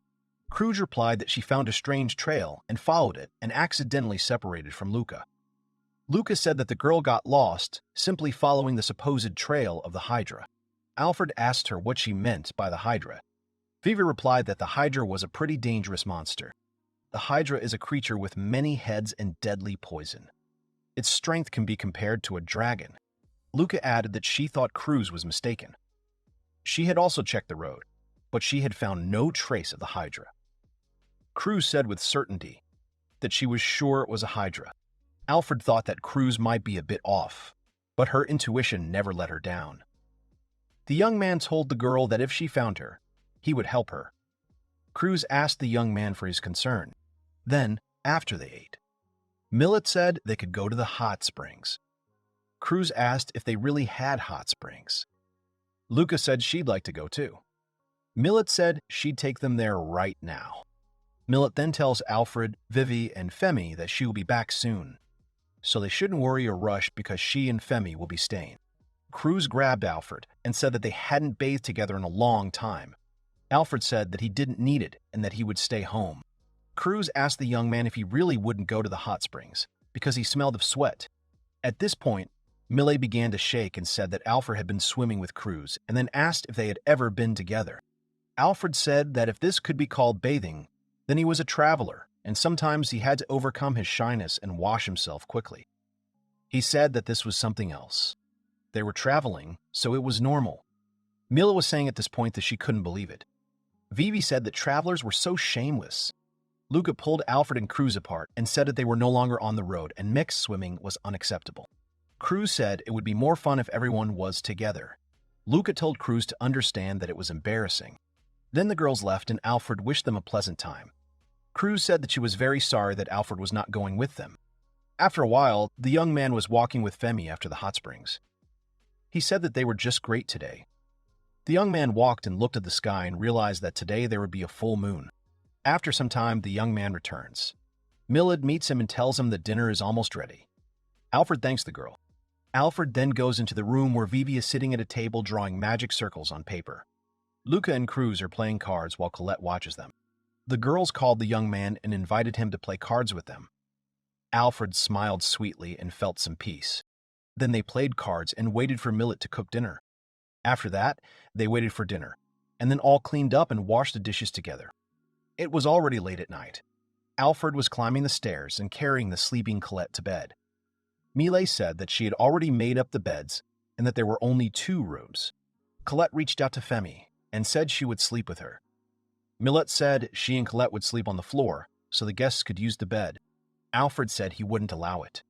He was grateful that the girl let them stay, but they couldn't use the girl's bed. Millet said there was nothing wrong with that. Alfred said he thought it was right. At that point, Cruz thought about it. She interrupted the boys and said that she could sleep on the floor, and then asked Alfred. The boy wondered why the girl was asking him. Cruz asks if she really can't do that. The boy says it's not that she can't. Cruz drags the boy along and says that then they will sleep here. She sits down on the floor and says that she hasn't slept next to Alfred for a long time. Alfred agrees with the girl's words. They were smiling. Alfred said they covered for each other during the trip and slept in shifts. Cruz added that the floor is even more comfortable. Lucas sits down next to them and says that she is with them then. The next moment, Vivi came and said that it looks like a lot of fun. She told Femi that she can sleep alone. Millet said that no one would occupy the bed she had spent so much time preparing. Then she, as the mistress of the house, would decide everything for them. In the end, the bed was given to Fem, Colette, and her. The others took all the other beds. Alfred asked if everything was okay, and if it wouldn't be a bit tight. Millet said it was okay. They had agreed on everything. Vivi added that, despite what Millet said, she would still hit her that night. Millet awkwardly said that she didn't do that. After a while, Colette and Alfred went to bed. Colette stroked Femme and said that she always slept well next to Femme. Then they wished each other sweet dreams. Alfred couldn't sleep and thought that the Hydra had appeared here too. But everything was fine and he would protect the village. At that moment, somewhere deep in the forest, a Hydra was crawling and making its howling roar. After a while, the guard's work begins with the opening of the main gate. The young man stretches and sighs. Suddenly, he and Femi hear some barking. They turn around and see little puppies. Alfred said good morning to them. He asked the puppies where their parents were. Fem said that they had probably gone to catch their breakfast. When they rebuilt Alfred's house, several wolves moved in nearby. He is sure it was because they liked their scraps. Vivi then interrupted them and asked Alfred to help her with a resurrection spell for Mufi. Alfred agreed and said that he would help. Then Luca and Cruz interrupted them and said they were in on it too. Vivi said they had been secretly following her the whole time. Vivi asked Luca if they would really disturb her again. Luca answered in the negative. Luca said that she had already apologized for that. But if she was going to help, it wouldn't be logical to ask for something in return, although they would just look. Alfred says that they will all have breakfast first because Mile is waiting for them. He sends the girls away and adds that all business will take place after eating. Alfred asks Vivi if she minds if they all go see him. Vivi replies that if Alfred asks, she can't refuse. After a while, he got ready and followed Vivi. Vivi said that she only had 80% of the magic circle drawn. Last time, those two interfered and she had to destroy it. He then asks if the girl really works there and points to the place. Vivi agrees and asks what's wrong with that. Alfred starts shouting and says that it's dangerous to work in the middle of the village because the villagers might get scared. Vivi said that the boy was right. Then she added that she finally prepared it for Alfred to see. She wanted everyone to be happy with Mufi's resurrection, so the girl doesn't know what the boy is thinking. Cruz comes up to Vivi and tells her that everything is fine and that she understands her, and then tells the girl not to lose heart, because Luca also scolds her every day. Alfred pats Vivi on the head and says that this time she will be watching her from the very beginning, so he suggests the girl go to a bigger place. He asks the girl if she really wants to surprise everyone. Vivi is embarrassed and agrees with the boy. Then the girl starts waving her hands and asks the boy to stop petting her. She gets embarrassed and tells the boy to watch where the boy puts his hand. Vivi asks the girls again if they will really bother her again. Luca replies that they will not bother. Then the girl goes to the field, and Alfred says that he will watch from here. The girl agrees and runs away. Then she turns and waves to the boy. Vivi smiles and begins to draw a magic circle. Alfred asks if it is really that incredible. Luca asks the boy if there could be something wrong. Alfred says that there is nothing wrong, and that it is simply amazing.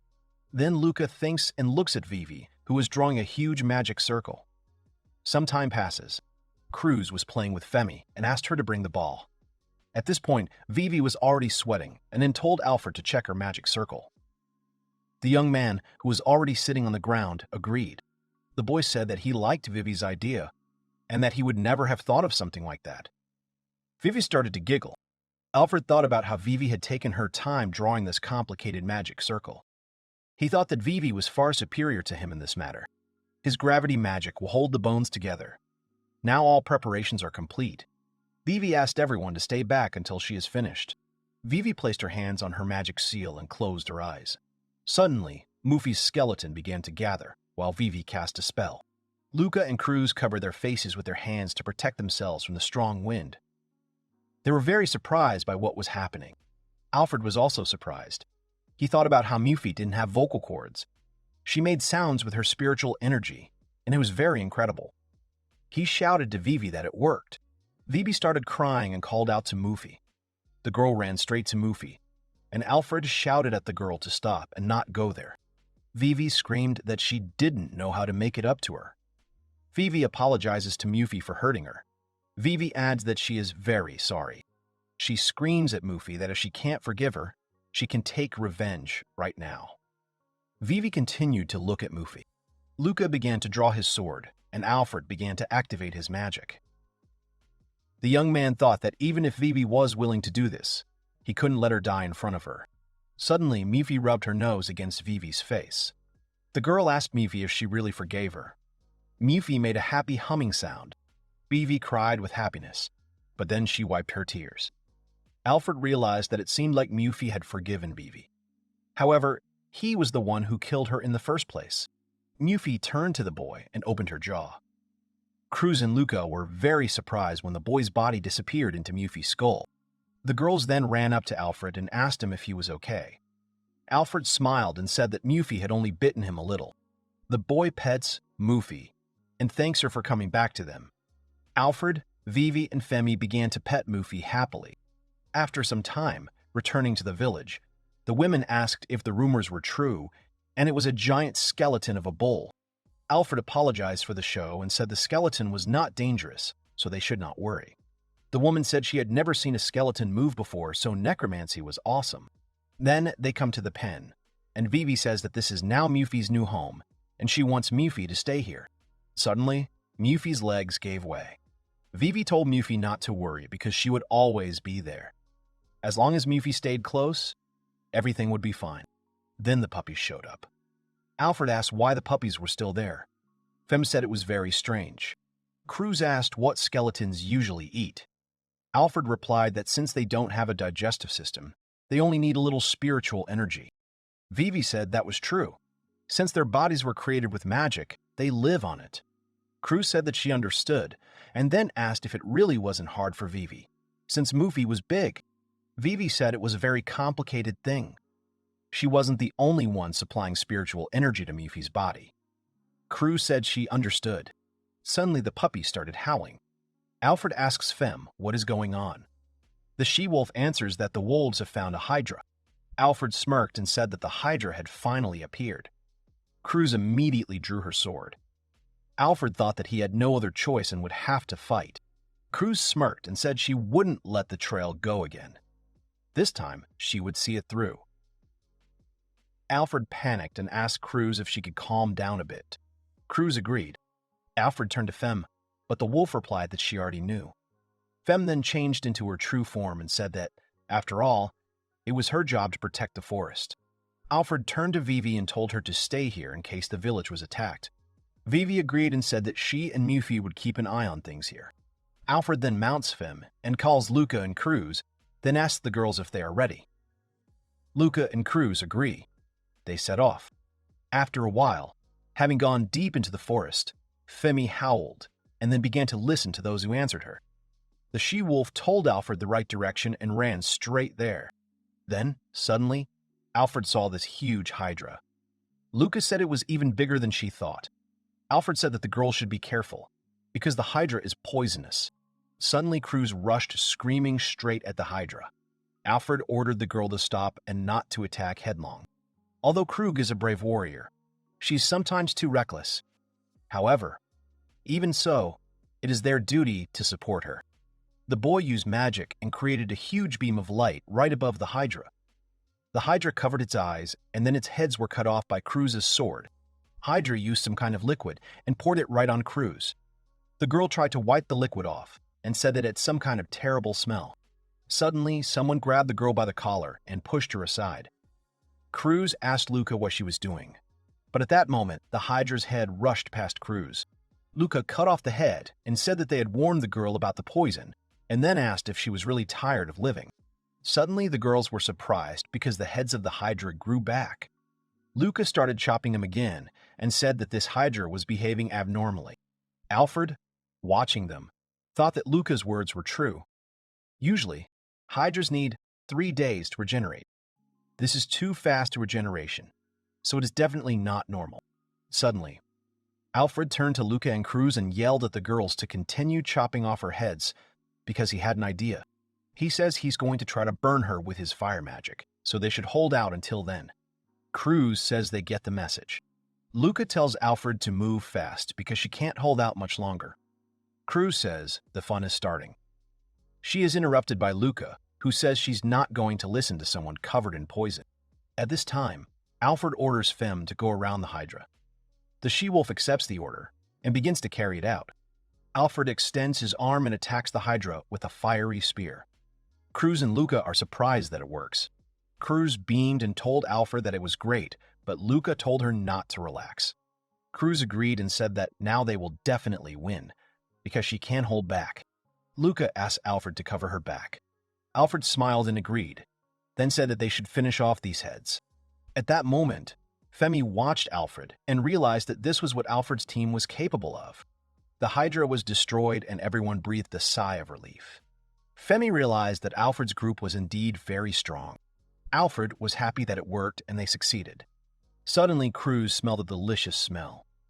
Luca asked if she was the only one who smelled fried fish, but it seemed to be the smell of fried Hydra. Cruz asked if that was true. Luca shouted that she was inedible. Suddenly, they heard someone barking. Then Alfred saw the adult wolves. He said that they had done a good job too, and then thanked the wolves for finding the Hydra, as it made their job easier. The boy then thanks Femi, who is offended and pouts. He sees the wolves drooling and then asks them if they really want to eat the Hydra. Cruz said she hadn't tried the Hydra yet, but Lucas shouted for the wolves to eat the Hydra. Femi asks Alfred if they can eat the Hydra. Alfred agrees and says he doesn't mind. Alfred says it's not very harmful.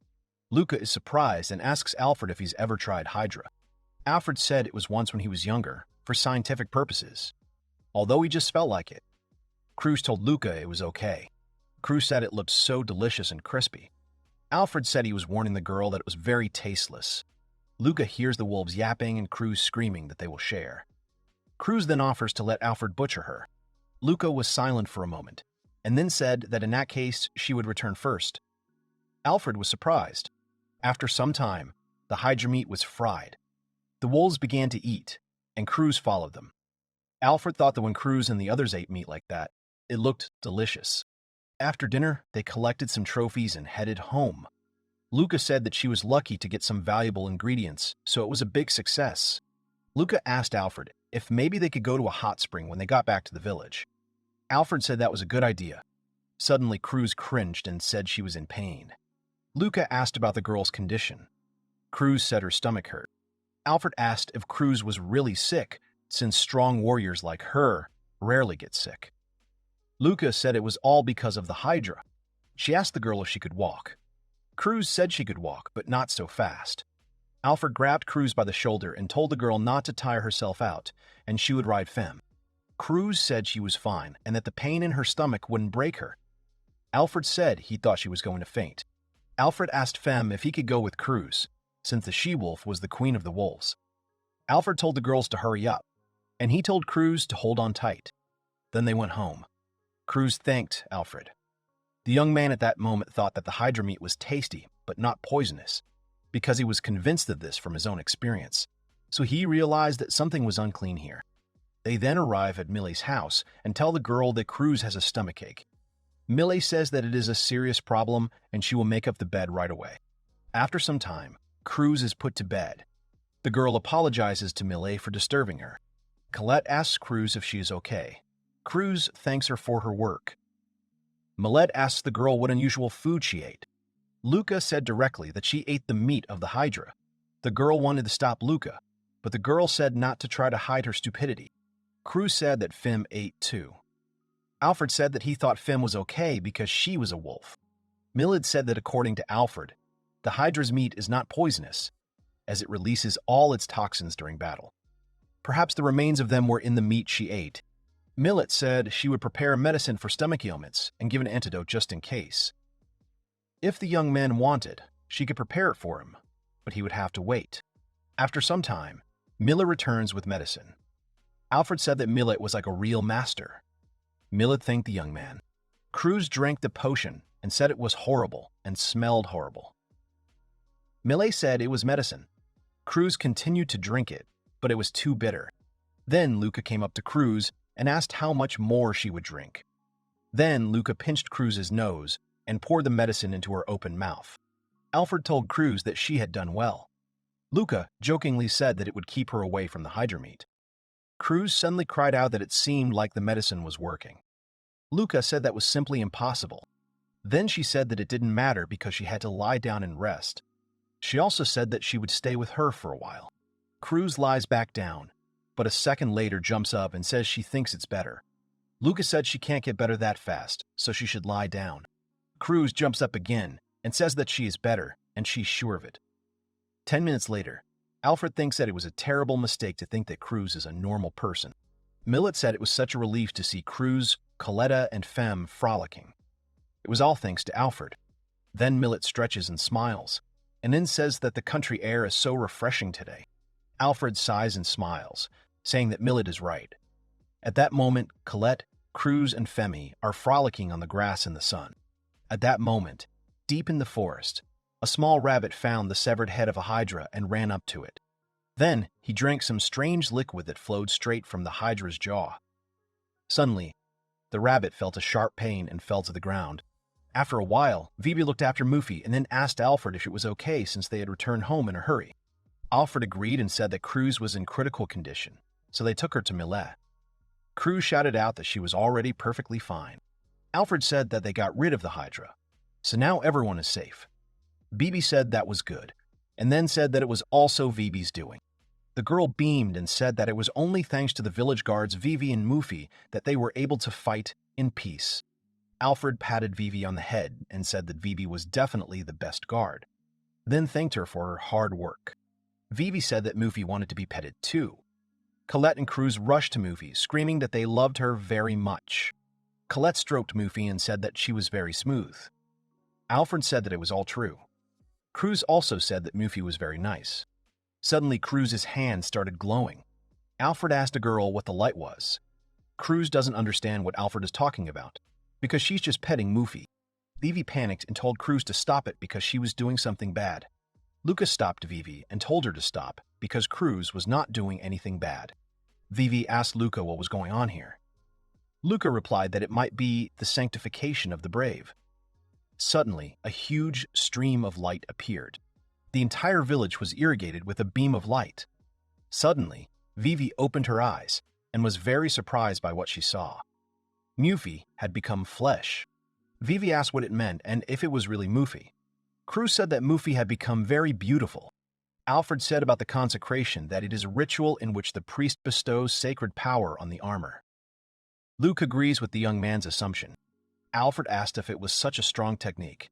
Lucas said that she had read about it in the taverns. This is not the great power of the priests. It is something like a traditional ritual. Alfred said that Cruz will be able to raise the lower ghosts at most. However, Cruz is special and has the power of a hero, which makes the technique many times stronger, thus turning it into the power of a god. Cruz laughed awkwardly.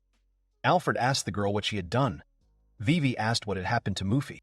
Lucas said that it was some kind of sanctification of the undead. It meant that Mufi had become a holy bull. Then she realized something, and said that Mufi had definitely become Saint Mufi. Cruz says she's sure she feels a holy aura from Mufi. Vivi says she gets it. Cruz says it's awesome anyway. Luca agrees, and Coletta screams that she loves Mufi. Suddenly, the wolf cub howled. Alfred said that for some reason the wolf cub seemed happy. Alfred asks Femi something, but she is not there. Alfred asked Colette if she had seen Femi.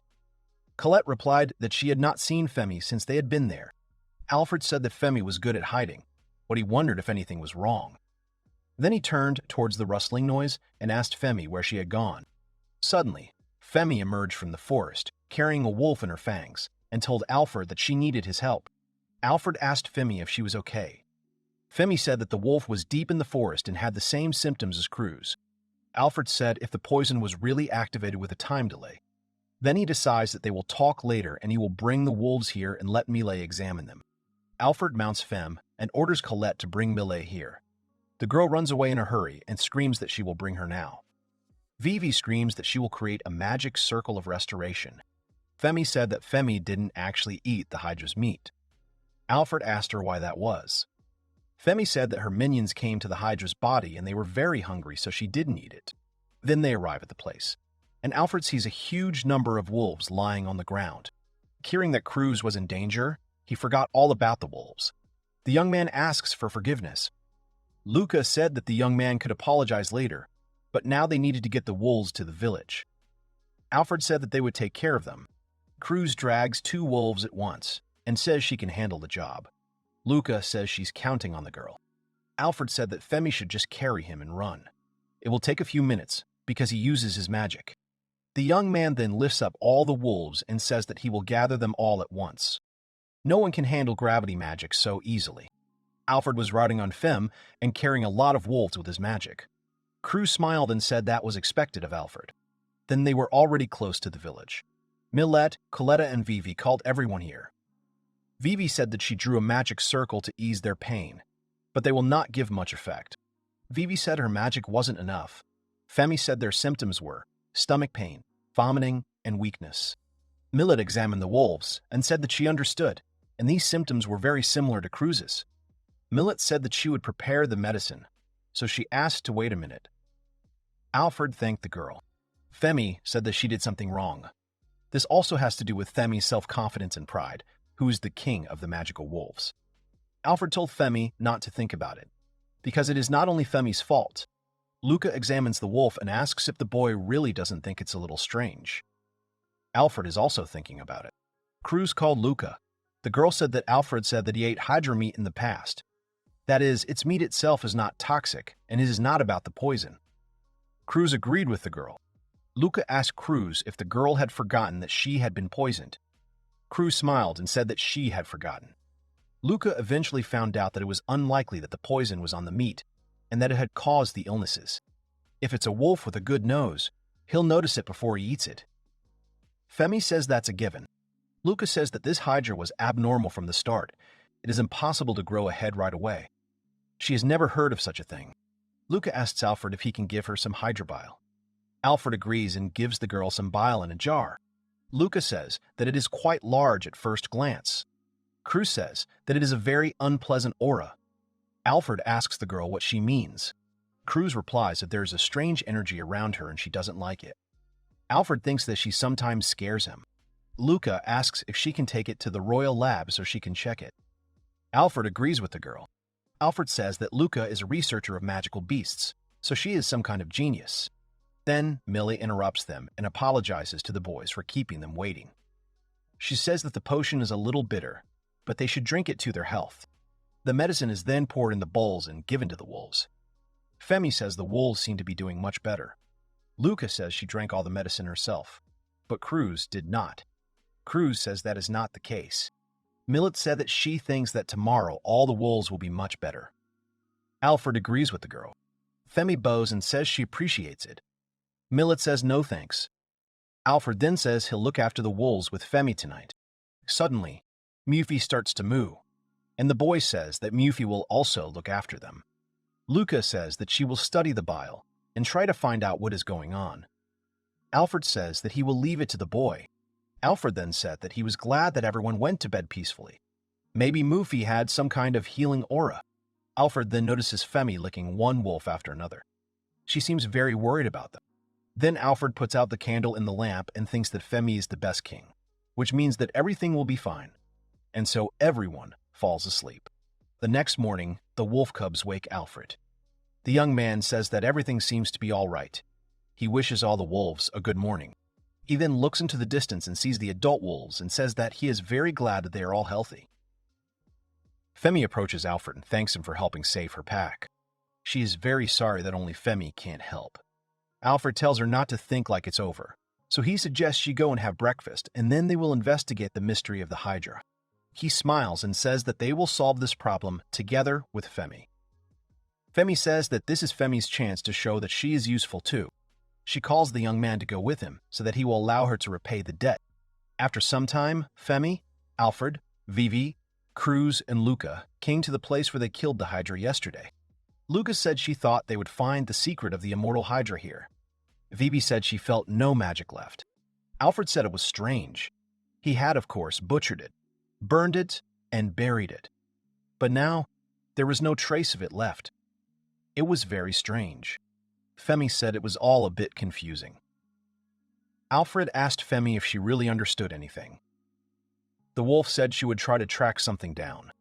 Vivi then looked around the area and suddenly noticed something on the ground. She called Alfred and told him to look at the place she had found. The girl swept the ground with her foot and said that it was a hidden magic circle. The girl said that it was a huge magic circle, and it made the monster very big. Alfred said that this was what was expected of Vivi. Vivi laughed slyly, but they were interrupted by Cruz's voice, calling out to Alfred and saying that she had discovered something. Alfred ran to Cruz. The girl said that there was a huge group of monsters, and it was very bad. Then they ran to the place and were very surprised. Alfred didn't understand what it was because there was a whole group of monsters. Luca said that they were 3 times bigger than the Hydra, so she couldn't look at it. If even one of them got into the city, it would be destroyed. Femi said they couldn't let them leave the forest. Cruz grabbed her sword and said they would do it then. Alfred thought that the Hydra must have escaped from these monsters. He does not understand why someone would enlarge these creatures and where they came from. Cruz asked Alfred if she could attack. The young man agreed and told the girl not to overexert herself because he would cover her. Cruz agreed. Suddenly, Cruz was attacked. A magician appeared who said that the girl dodged very well, but he was thinking how to lure her out, but the girl came herself, saving him a lot of energy. Alfred asked the stranger who he was and what he wanted from them. The man said he was not interested in people. He is interested in the girl who is one of the heavenly kings. He points to Vivi. The boy says that the girl requested her plan to restore the demon king's army, so she is a traitor. The man removes his hood and says that he is one of the 12 heavens, and his name is Tis the Cleanser of Filth. Vivi gets scared and then says that she doesn't know him. The girl asks Alfred if she knows him, to which the boy replies that he doesn't know anyone like that. Tis yelled and asked if Vivi was really making fun of him. The young man shouted that Vivi was the weakest of the 4 heavenly kings and what she was doing. She had ruined the dragon's invasion plan, and he could not forgive her. Alfred realized that, in short, this guy, with the help of dark magic, created dragons. He says that even if so, what will the boy do, or demons just like to chat? The young man said that it seemed like the young man liked to talk, but it made no difference, because they would all die here. Then the young man summoned his monsters. He orders them to kill everyone. Suddenly, something resolves the monsters and Tis is very surprised. Suddenly, Cruz appears behind him. Tis smiles and tells the girl not to do it. Cruz is very surprised. Suddenly, the monster in the form of a huge snake used its keen eyesight and blinded Cruz. It was too bright. Tis said it was beautiful, because no one could defend themselves from the basilisk's petrified eyes. Cruz said it was bright. The girl tears off a part of the snake and says that it is fine because it is not susceptible to such things. Tis is very surprised and asks why it did not work. Then, Luca says it's time to finish. The basilisk tries to use its petrifying gaze, but it doesn't work. Luca ends up behind the monster. She jumps up and slashes at the monster. At that moment, Alfred uses his magic and explodes the body of the huge basilisk. At this moment, the huge monster runs straight at Alfred, but is covered by Femi, who cuts it down with her sharp claws. Alfred stretches out his hand again and burns the monster. Tis stands very surprised. He looks at his killed monsters. Tis asks the boy and says that they are like that. Alfred says that it doesn't matter. They are just passing S-rank adventurers. Tis takes his head in his hand and starts laughing. He then says that he thought he could do it quickly, but people got in his way. At this point, Cruz says, calling out to Alfred, that the monster's wounds are beginning to heal. Suddenly, Hydra began to recover. Tis laughs and says that humans are lucky because these monsters specialize in rapid regeneration. They are invulnerable zombie soldiers who will never fall. They can play all they want, but they're still going to die. Alfred thinks he's figured something out. The circle and the wolves ate the Hydra's flesh and got stomach aches. The reason was that he was turning into a zombie. Although these monsters are dead, they are still connected to this place and are controlled by one of the 12 heavens. Luca tells Alfred that they can fight forever, but her strength and magic power will eventually run out. At this point, Femi told Alfred that she could kill this demon. Alfred told the wolf that they could wait. Alfred says they will only kill the zombies because they need the demon alive. He will stand trial in the capital. Femi asked Alfred what they were going to do. Alfred tells the wolf to run to the center of all the monsters. Alfred then calls Tis and thanks him for telling him something. Tis looks at Alfred, who says that he is actually a little angry with him. However, he thinks that they can defeat this monster. At this time, Cruz screamed and asked Mr. Alfred what to do. Alfred says he's going to use his magic to make a splash. So he calls Luca and Cruz to help him. Luca said she agreed, but it was very difficult. Alfred said to have the girls cut off their heads. Cruz said it was easy. Tis was surprised, so Alfred said to have the girls keep cutting off heads. Tis quietly said that they had stopped. It was useless. At that moment, the young man stretched out his hand and summoned the Ice Queen, who reigned over the heavens and commanded the void. He asked her to open the gates of the void to the secret of the absolute world. He told Sky and Darkness that he would freeze the impure of this world with a heavenly hammer. The boy's name is Alfred Lint. Then a huge pillar of ice appeared in front of Alfred. All the monsters were frozen. Tiss's legs were also frozen, so the boy said that he could not move. Suddenly, Alfred rides up to him and tells Tiss that he's been caught. Tiss falls to the ground and says that the boy's joking, and whether he really is an S-rank adventurer.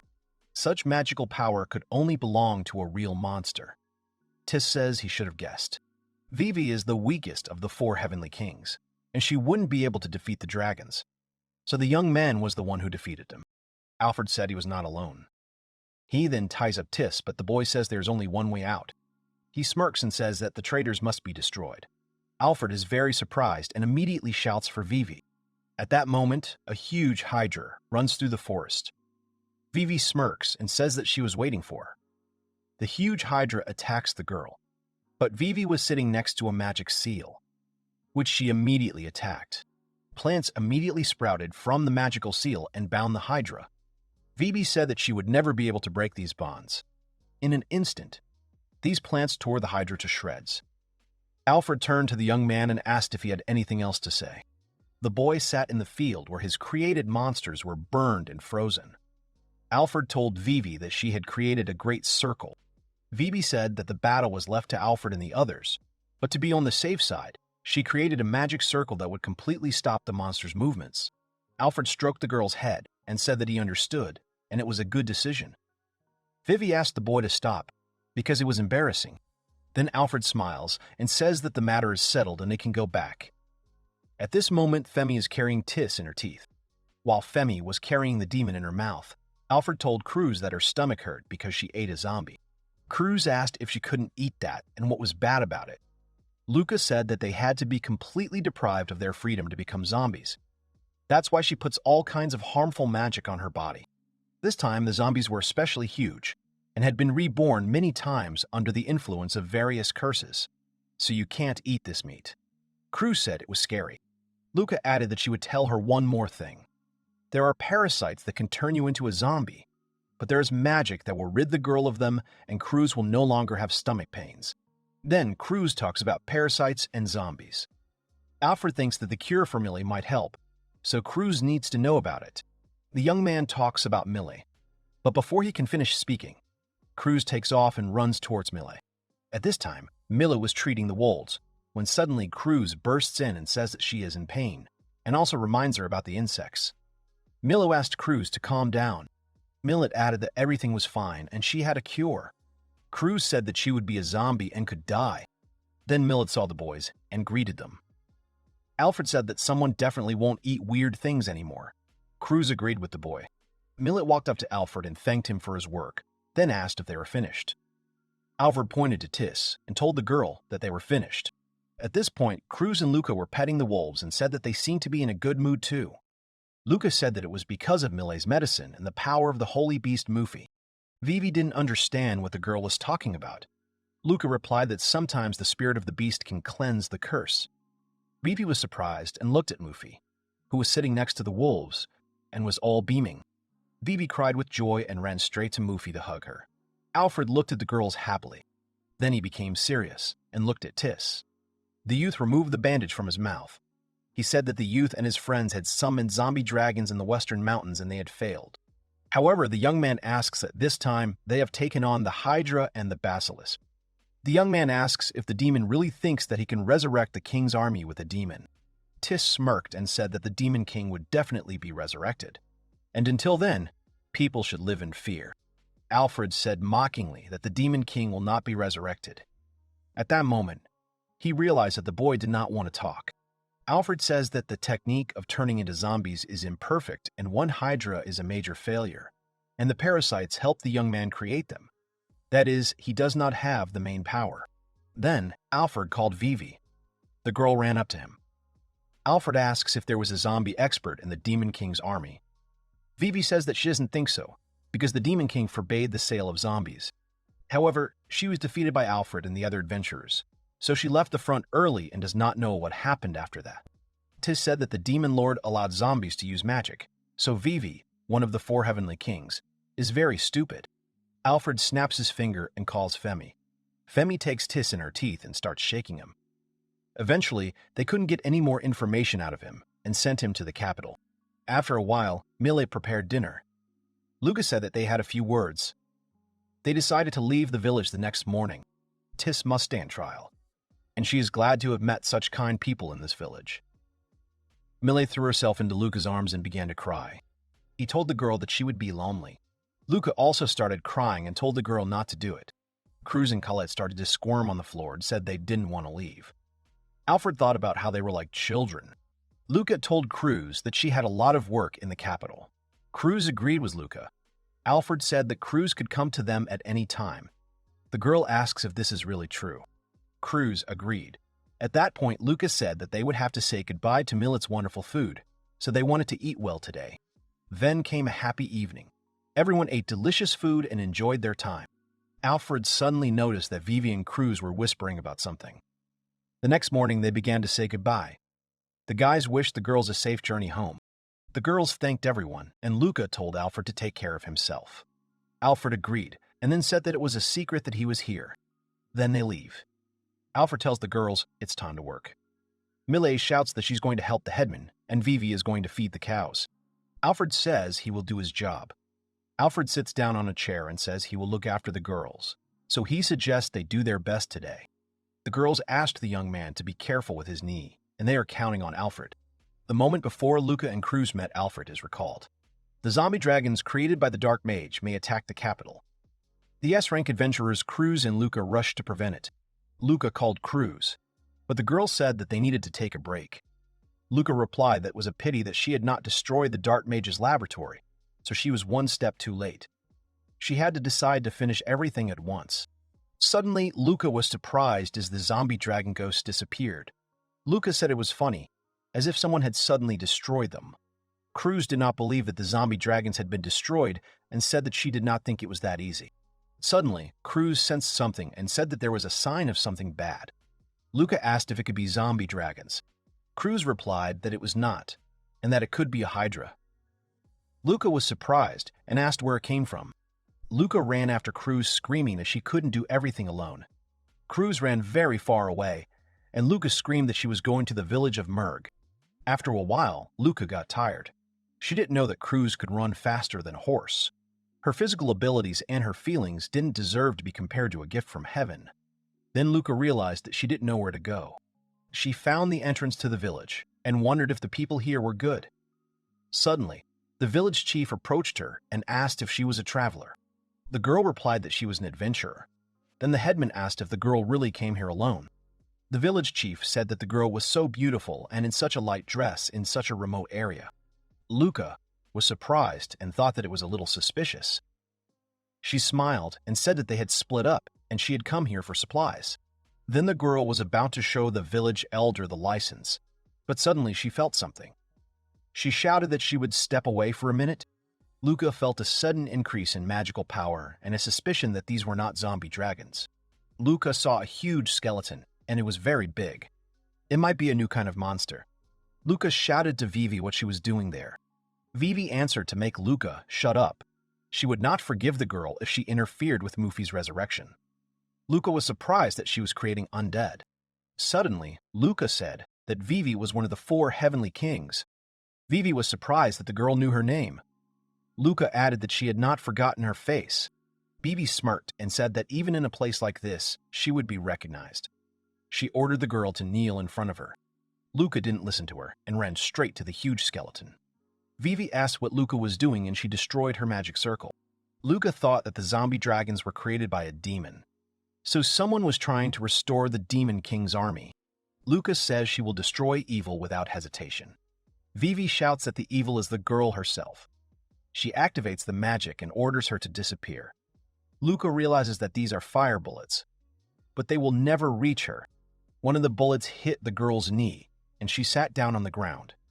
Vivi said that the girl still knelt down. Suddenly, a scream was heard about what was happening. The girls turned and saw Alfred's house burning. Ultimately, Luca and Vivi regretted it. Mila intervened and said that she thought they understood everything. Alfred said it was good that it was like that. The girls realized that Mila was so good. Things were quieter than usual in the village of Murg once Luca and Cruz left, leaving the village guard with nothing to do again. Alfred tells himself not to worry. The girls might come back. Then he thinks about how they were annoying. But sometimes it's not so bad to see them. His thoughts were interrupted by Vivi, who said that Alfred had been yawning for a long time. Alfred agreed. Vivi smiled and said that it couldn't be helped, because defending the village was rather boring. The young man agreed. However, he thinks that Femi and Mufi are here. The village defenses are already quite strong. Soon, he will not be needed here at all. In such a short time, they tried to revive an army of demons near the village with the help of dragons, hydras, and a basilisk.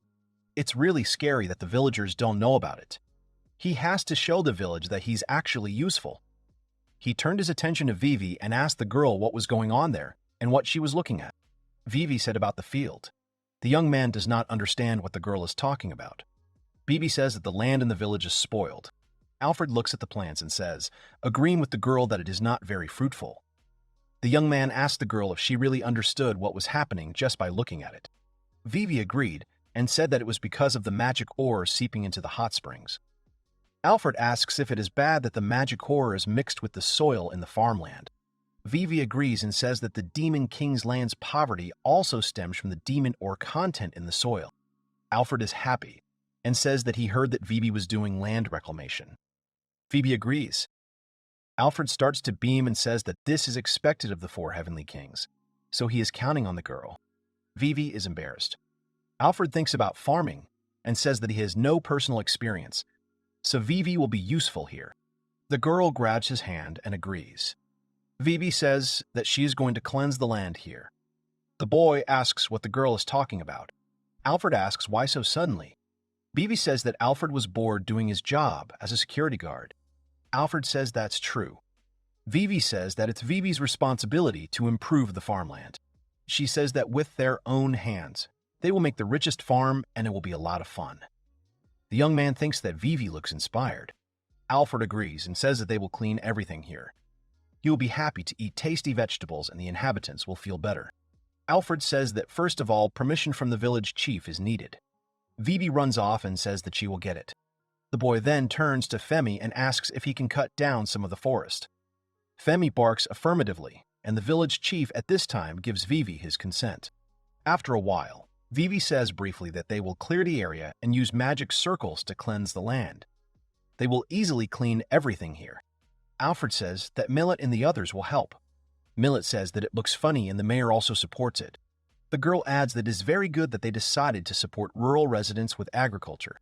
Femi says that she, as the king of the magical wolves, will help them dig holes for the vegetables. Alfred thinks that it looks like the wolf wants to dig a hole. He gives the girl permission. Vivi is silent for a moment, and then says that Mufi should join them too. Alfred said that Mufi is too big to work with them. Vivi replies that Mufi is a spirit beast. She is sure that Mufi can become smaller. If Femi can go, then why can't Mufi? Femi starts growling, and Vivi hides behind Alfred and tells Femi not to come near her. Then Mufi comes up to them. The boy speaks, asking her if Mufi can become smaller. Mufi makes a sound. Alfred is surprised that she answered. Alfred asked Vivi if she understood her. Vivi said that Mufi was saying that he could become smaller. Femi replies that Mufi said he wants the girl to touch him, and Mufi doesn't understand human language. Alfred says that there is nothing to be done and they will take Mufi another time. Mufi has turned into a spirit beast, and maybe later Vivi will figure out how to make her smaller. Millet suggested that the boys do everything they can for Mufi. Vivi pets Mufi and says that she is very sorry, but Mufi should watch over them from here. Then Vivi goes to Alfred and Millet and suggests they start working. Alfred agrees, but first they need to shut everything down. Vivi agrees. He tells the girl to leave it to him because he will handle it in a jiffy. Vivi shouted at the young man not to hurry. She said that logging was a delicate process and Alfred should not overdo it. The boy apologized to the girl. Millet told them to proceed gradually. Millet said she would help. Vivi said they would take a break if they got tired. Alfred doesn't understand what the girls are talking about. He asks if the girls really treat him like an old man, so there is no need to worry so much, because she is not a newbie and can handle it. Millet says that it is not so. She takes his hand and says that she's worried about the boy's knee. Alfred is very surprised. He didn't think Millet cared so much about her body, and he appreciates it. But it's embarrassing. He thanks Millet for her concern and will do as much as he can. Vivi shows the boy and tells him to try cutting down trees in this place. So she asks if the boy can do it. Alfred agrees. Vivi says that the boy can begin then. Alfred thinks that a little magic power will suffice. Then he cuts down the tree. Suddenly, the tree started falling right on the girls. Alfred managed to grab Mila and asked the girl if she was okay. Millet thanked the boy and said she was fine. Alfred thought his knee was a little sore because of it, so it was kind of awkward. Then Vivi screamed and said that she thought something like this would happen. She told the boy to be careful. Alfred thought that her experience in farming was not so good, but a start had been made.